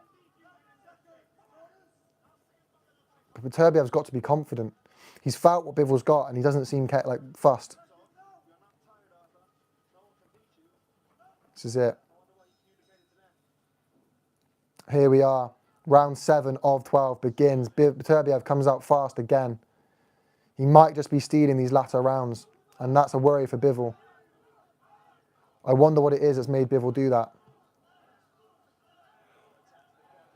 Just out muscling him. He hasn't really hurt Bivol, but he's just got enough power. Oh, nice backhand from Beterbiev. Gets the nod from Bivol, gets the nod of the head from Beterbiev there. He's just able to almost bully him. Every clinch, oh, nice again. Every clinch is just throwing him out. Every clinch, Beterbiev's just throwing Bivol out. He's not able to wrap him up. I think that's what he'd want to do, but he's not able to because, one, it means coming in close, which you don't want to do with Beterbiev. But two, Beterbiev's just throwing him away. He's got that. He's a bigger guy. He's a big light heavyweight. They both are, but especially Beterbiev. Better from Bivol, this is. Better from Bivol.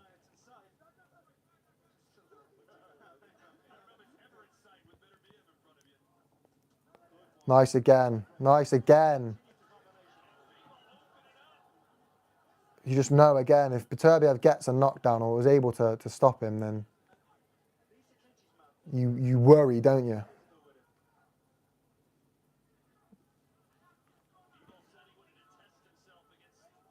Halfway through round number 7, and this round again, I think I'm going Bivol, but Beterbiev's not leaving him alone. Those jabs again, he's just pulling away with those jabs. Beterbiev's responding, copying, doing the same. Anything you can do, I can do too.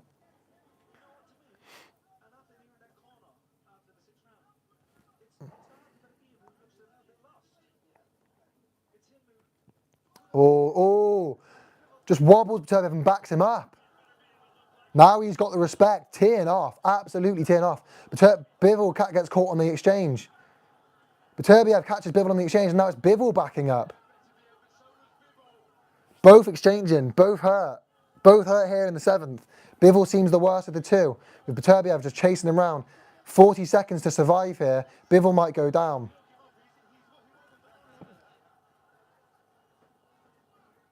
Strong finish. And I wonder if this is going to be enough to still Beterbiev what was a very strong Bivol round. And how is this going to affect Bivol going into the last 5 rounds?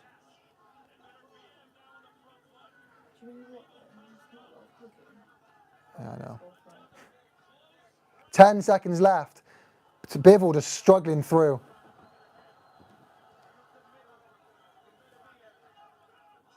And that is it. That, for me, is going to give Beterbiev a very strong Bivol round.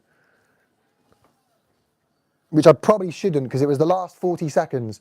Bivol had the first 2 minutes 20. Bivol had the first 2 minutes 20. Beterbiev got the last 40 seconds, but I'm going to give it to him. I've been a bit nice to Bivol.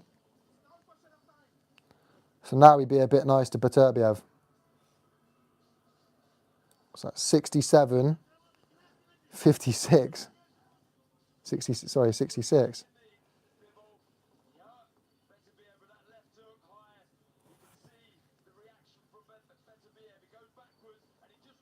My maths has gone wrong somewhere.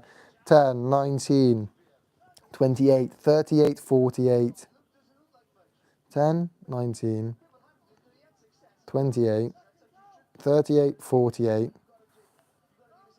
57, Round 8 begins. I'll get back to that in a minute. Yeah, Bivol just backing off a little bit. I don't want to say he's worried, but just understanding he's got 3 minutes here. Pouring away with that jab again.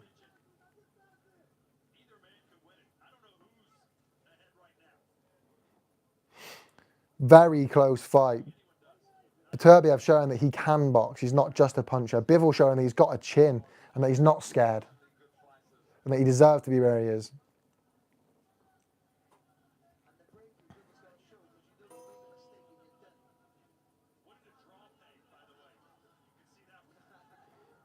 They've just said they could see a draw happening, and you know what? It's not a crazy thought. 5 rounds left, 1 minute into this round number 8.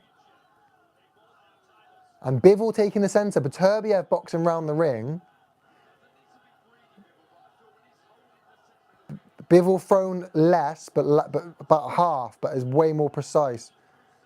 Thrown less, but actually landed more. Thrown half the punches, but landed 5 more. That just shows the precision of Bivol, the boxing, almost poetry. He'll only, that's what I'm saying, the timing. He won't throw, but when he does, it's that timing. He'll get it spot on. And he will land. One to the jab to the head, to then backhand to the body, then jab to the head, backhand to the head. Leaping in with the backhand to the head again, Bivol. Just doing what he needs to do. I think he's trying to hold on for these last sort of 3 or 4 rounds. I think that's his intentions here.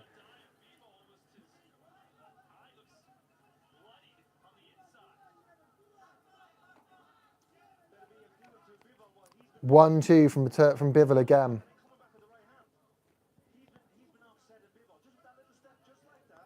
He's going around the ring now. He's on the back foot. Bivol taking the centre, but just Beterbiev being a little bit more busy. Lands a backhand that knocks Bivol on the back foot, chasing him round. Another 50 seconds to get through. Beterbiev looking good in this round. This is surely a Beterbiev round. Bivol taking the centre of the ring, but Beterbiev being busier. Nice slip there from Bivol as Beterbiev nearly lands the backhand again. Oh, good exchange again. A 1-2-3 from both. Maybe Beterbiev lands a bit more convincingly as Bivol backs up. But not enough to warrant a proper flurry there. Heading to 15 seconds left. Neither of these men have really landed anything significant this round, but bang, bang, bang, yeah, that's it. Land the combinations. Bivol going for it at Beterbiev here. Wow, very strong end for Bivol there, but I'm going to give another Beterbiev round.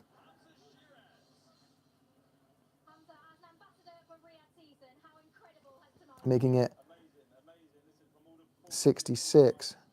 66. You seen him?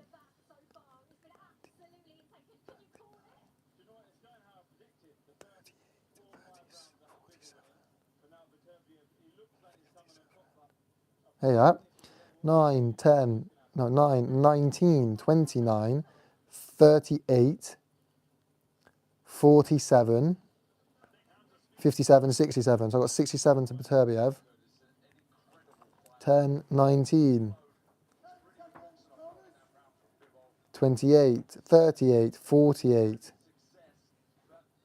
57, 50, 66. Yeah, 66. Ooh, I've got it slightly to Bivol at the moment. Let's see how this round goes, going into round 9.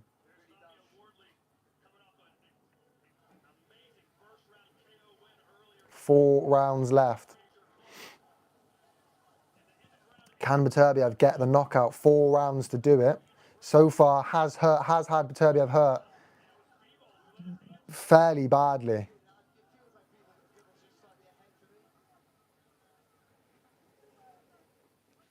Both men almost stepping off the gas a little bit. Maybe just going back to feeling each other out, getting their energy back, pouring away with their jabs. Bivol with a 1-2 there. Backing Beterbiev into a corner. 1-2 again, working the body as well. Crowd are enjoying this. A loud arena. Beterbiev trying it with the 1-2.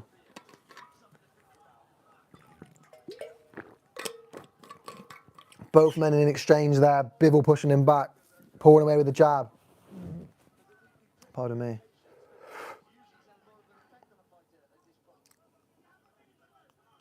Bivol working away again, not seeming too tired. Ah, nice lead hook there. Lead hook again. Beterbiev doesn't seem hurt, but just not willing to throw back. Now he's pouring with the jab. You feel something's coming from Beterbiev. Trying to get his time in, perhaps. Just waiting, maybe thinking Bivol is hurt a bit and just waiting. I'll throw when I'm ready. Bivol making sure he's tucking his chin right away. Good movement again from Bivol there. Boxing round. Bivol's been a bit busier this round. Working the body, working the head, maybe knocking it back a bit. Sweat flying off the head. Just being busy. Beterbiev showing that he is a boxer. He's not just a puncher. He can box. And he can box well at that. And we're just starting to see that. Bivol working the body there. Pulling away at the head. Beterbiev with a nice movement. In comes Beterbiev. Wanting to finish. It's always his last sort of 40, 50 seconds. He goes that last minute. Beterbiev is making sure he takes. But I don't think without a strong flurry it's going to be enough this time. Bivol's been busy this round. But he clips him around the ear. Bivol's not backing off. Bivol landing big. 20 seconds left. Beterbiev just does not care. Bivol can throw what he likes at Beterbiev, and he is not fussed. Now Bivol finds the clinch. 8-9 rounds of no clinches nearly. Bivol now finds it as Beterbiev comes on strong, and this is a very strong round for Dimitri Bivol here. Beterbiev trying to steal the last 10 seconds, but it will not be enough. A very, very strong Dimitri Bivol round there, 10-9.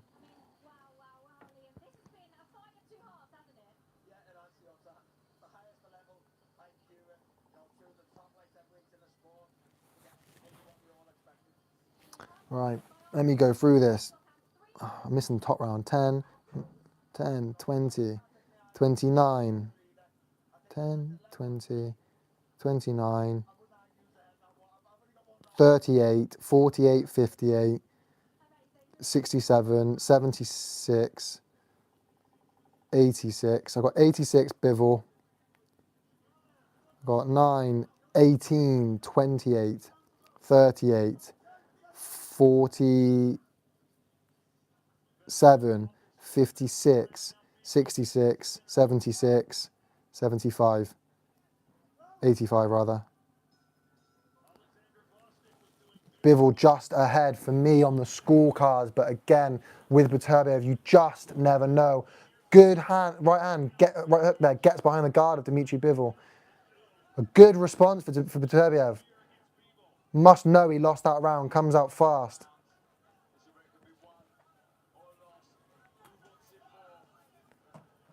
Three rounds left here as we go into the 10th. Beterbiev starting fast, starting quick. I wonder if Bivol thinks he's just got enough here to take the back foot and still nick the fight. Beterbiev coming through. 87, 84. Mannix's scorecard on the zone here. I've got it 86, 85. Only one round in it between us two. But I 100% can see his. I said myself, one of the rounds I've given to Beterbiev, I said I really should be given to Bivol because I'm not judging it, so I don't really care. But the way he ended it was enough to steal it, even though I gave Bivol the first 2 minutes 20. So really, if we're honest with ourselves, I've got it 87, 84 myself, which maybe does mean Bivol can lose it the last couple of rounds. Just do enough to make it competitive and take one of them on a couple of the judges' scorecards and win this fight. He's just got to avoid that backhand because Beterbiev will come hunting now. Bivol pushing Beterbiev back, like we've seen Beterbiev be doing to Bivol this whole time. Pulling away with that jab again. How much has Beterbiev got left in the tank? Enough to really throw the kitchen sink. And how's that leg holding up? I really would like to know. How is his leg feeling? I keep leaning forward, I'm sorry. Just getting so into it. Lived up to expectations, already lived up to expectations. Seen both men hurt. Both men hurt. And people say Bivol can't punch. We say Bivol's got no power. We've seen both men hurt. Beterbiev with a swinging overhand right, doesn't land, and Bivol comes forward. Bivol marches him down, 52 seconds left. Are we going to see the usual flurry from Beterbiev as Bivol lands a backhand and lead hook, and then a backhand and lead hook, and then a backhand lead hook, and then a backhand lead hook? Non-stop. Just a swinging hand from Beterbiev there. Wobbles Bivol a little bit. That was strong finished. Oh, his backhand buckles Bivol's knees a little bit. I wonder if it was a stance off-balance thing more than a power thing. But his arms have dropped and Bivol backs off. 26 seconds left. Bivol definitely felt something there. But we always see that strong finish from Beterbiev. As he's against the ropes, Bivol's either tired or hurt, but something. Letting him just blow the gasket, letting him do what he does every round, getting out of the way. His left eye of Bivol, this left eye of Bivol, right on the eyebrow. Right on the eyebrow. We head into round number 11.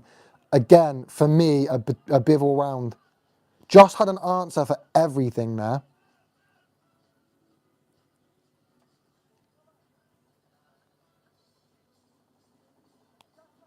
So 96, 94, 97, 93 for me. Enough to give Bivol. He can lose these last two rounds. And for me, the worst he gets is a draw. Without a knockdown, that is. Beterbiev might still knock him down. Can you sit there and I can use your phone to calculate? Is that right? Use your calculator, make sure my maths isn't awful. Just enough. Bivol just, it's not, it's what I'm saying with the accumulation thing. It's not the sheer number of punches. It's the sheer precision of them. He will throw and he will land. Next round, I'll top him up. Here we go, round 11, 2 rounds left. Beterbiev needs to step on it because Bivol doesn't look like he's about to get knocked out, and he has stepped on it. Comes out very fast, and he not only might need a knockout, he needs to win these last two rounds. He needs to win these last 2 rounds. Bivol not letting him, just letting, look, I'm not giving you these 2 rounds. You might take them, you might steal them, but I'm not giving them to you. I'm not backing down. I think Beterbiev needs to win these 2 last rounds to come away with a draw. Needs to get a knockdown for a win. And if I'm really honest with myself, he's got to come away with a knockdown and winning these 2 rounds for a draw. Again, thrown. Beterbiev 547, landed 101, 18%. To Bivol's 350 thrown, 113 landed, 32%. That's throwing less, throwing 200 less, and landing 12 more. That's it. That's Beterbiev wobbled a little bit there. That's what it is with Bivol. It's Bivol's just his boxing ability. He won't throw as much, but he'll land, and it's that accumulation. Beterbiev backing Bivol up on the ropes, really working here. Nearly halfway through, approaching halfway through this penultimate round. Teeing off on Bivol. Bivol needs to reply, standing very square here. Backed up into the white corner, tying Bivol up. 1 minute and a half left to go. 1.5 minutes, we are halfway through this round. And Beterbiev is just teeing off on him. Going for it. And you know that's what you're going to get in this last round with Bivol and Beterbiev. You know Beterbiev's going to just go for him in this last round. If it gets there, still 1 minute 10 left to go. A good shot from Bivol lands on Beterbiev, and Beterbiev goes to clinch. Bivol just pushing him down with his elbow, gets a warning from the ref. Stern talking to. Beterbiev not letting up, back on him again. 1 minute to go. This has lived up to expectations. The last 50 seconds again. Will we see the normal? Can you add that up, please? Will we see the normal finish from? Yes, we will. The normal finish from Beterbiev.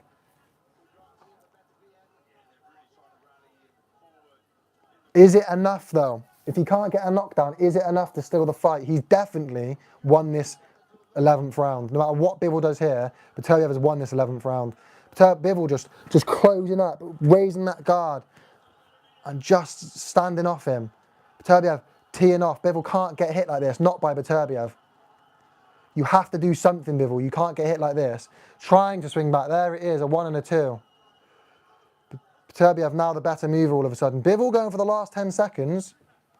And that will be it. That will see us into the 12th.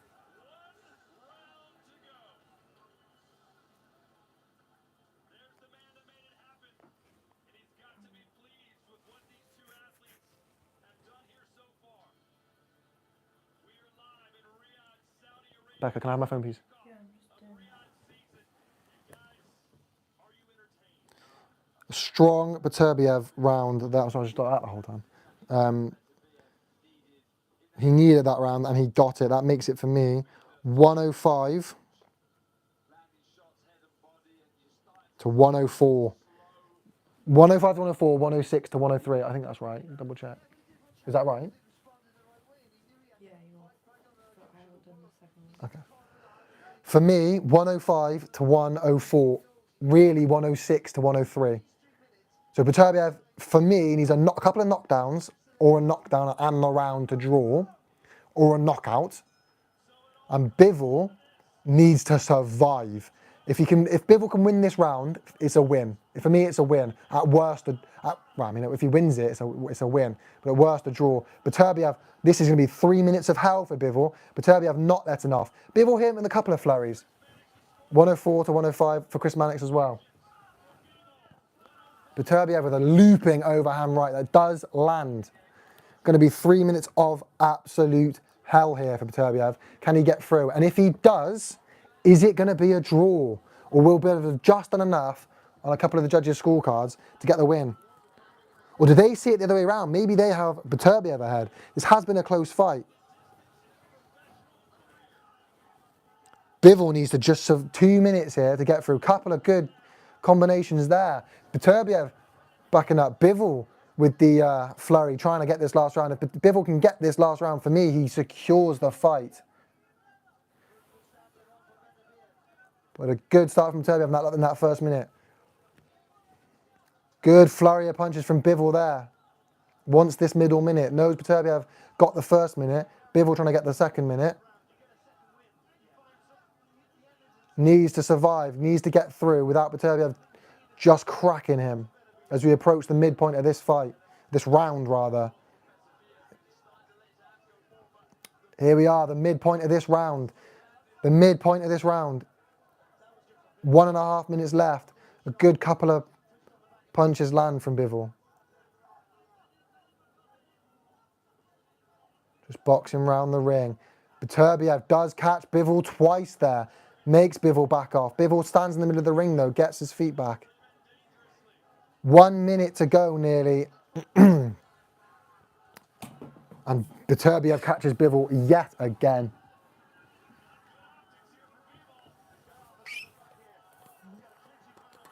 The last flurry from Beterbiev that we're used to seeing, especially in this fight.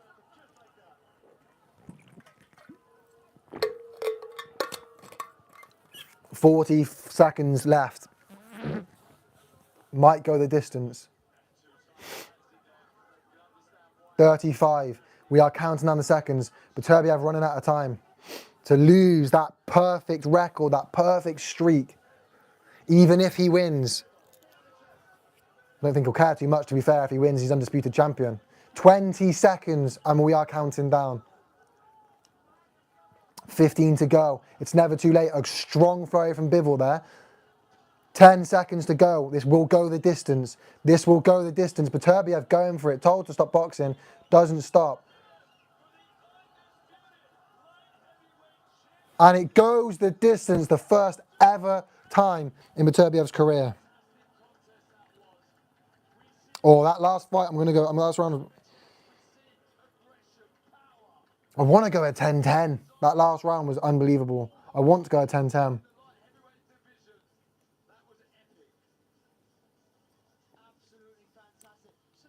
I'm going to go at 10-10. 10-10 round for me makes it 115 to 114 in Bivol's favour for me. I've got it scored at 115 to 114 in favour of Dmitry Bivol. I could see that last round going to Artur Beterbiev, making it 115 and a draw, but I did also give a round that I should have given to Bivol to Beterbiev, so I could even see it being 116 to 113. I don't see an outcome here where Beterbiev wins. I see a draw, which lines up in a fantastic rematch. But for me, Bivol wins on points, and I predicted it. What a fight.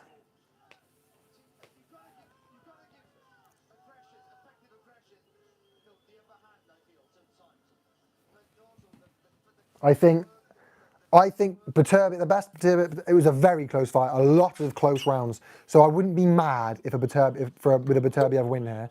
I wouldn't be upset at a Beterbiev win given how close some of the rounds were.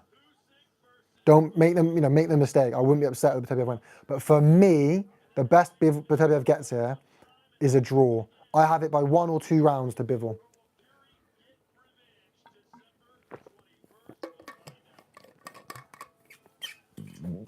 Pardon me. Pardon me, just burping on the mic. Just taking their time here as they tot up the scores, and that was a fantastic fight. What way are we going to see this go? It's as we said, Beterbiev can box. Bivol just is better, but Beterbiev has got that whack. I have it 115, 114 to Dimitri Bivol. I could see a 116, 113, 116, 112. I could see it at 115, 115, 114, 114, however, I could see it a draw. I have a draw or 1 or 2 rounds to Bivol. I don't see how Beterbiev wins this. But I am not the judge, and I wasn't really scoring it with any real, I guess, conviction, is what you could say. I wasn't really scoring it with any real intention behind it, just for a bit of fun.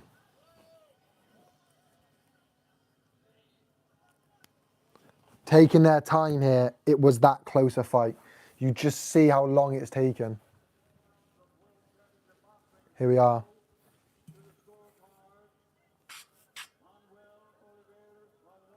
Here we are. 114, 114. 114, 114 a draw. I can see that.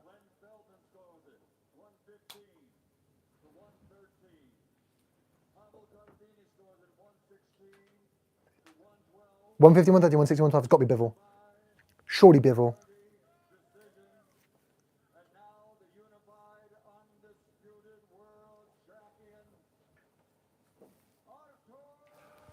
What? What? 116 to 112? No, I can see a Beterbiev win, but 116 to 112 just simply isn't the case. What? How? His perfect knockout record goes. He goes to 21-0 with 20 KOs. But I don't see how you have Beterbiev beating Bivol there. I don't know how you have Beterbiev beating Bivol on points. Wow.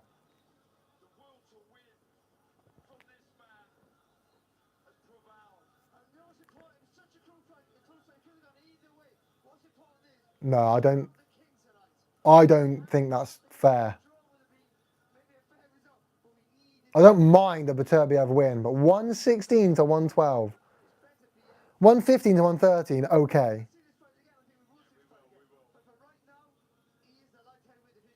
But 116 to 112 is crazy to me. Wow. Wow, I did not see that.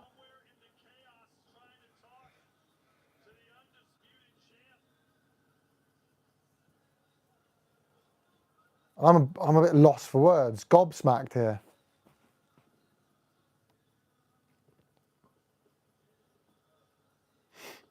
$116 to $112.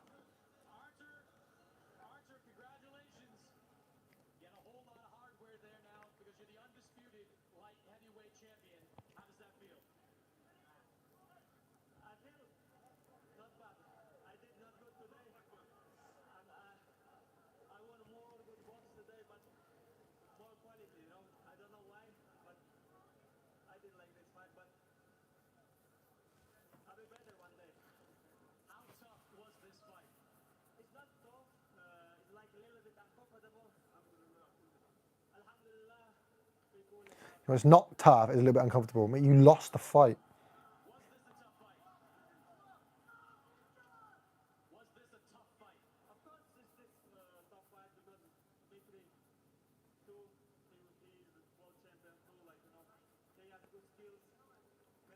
How did that? I don't. First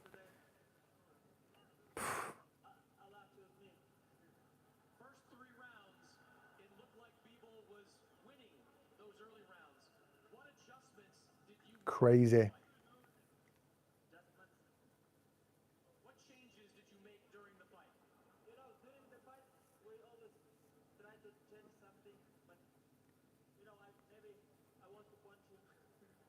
Maybe that's why I not deliver more punches. But I don't know. Well, congratulations.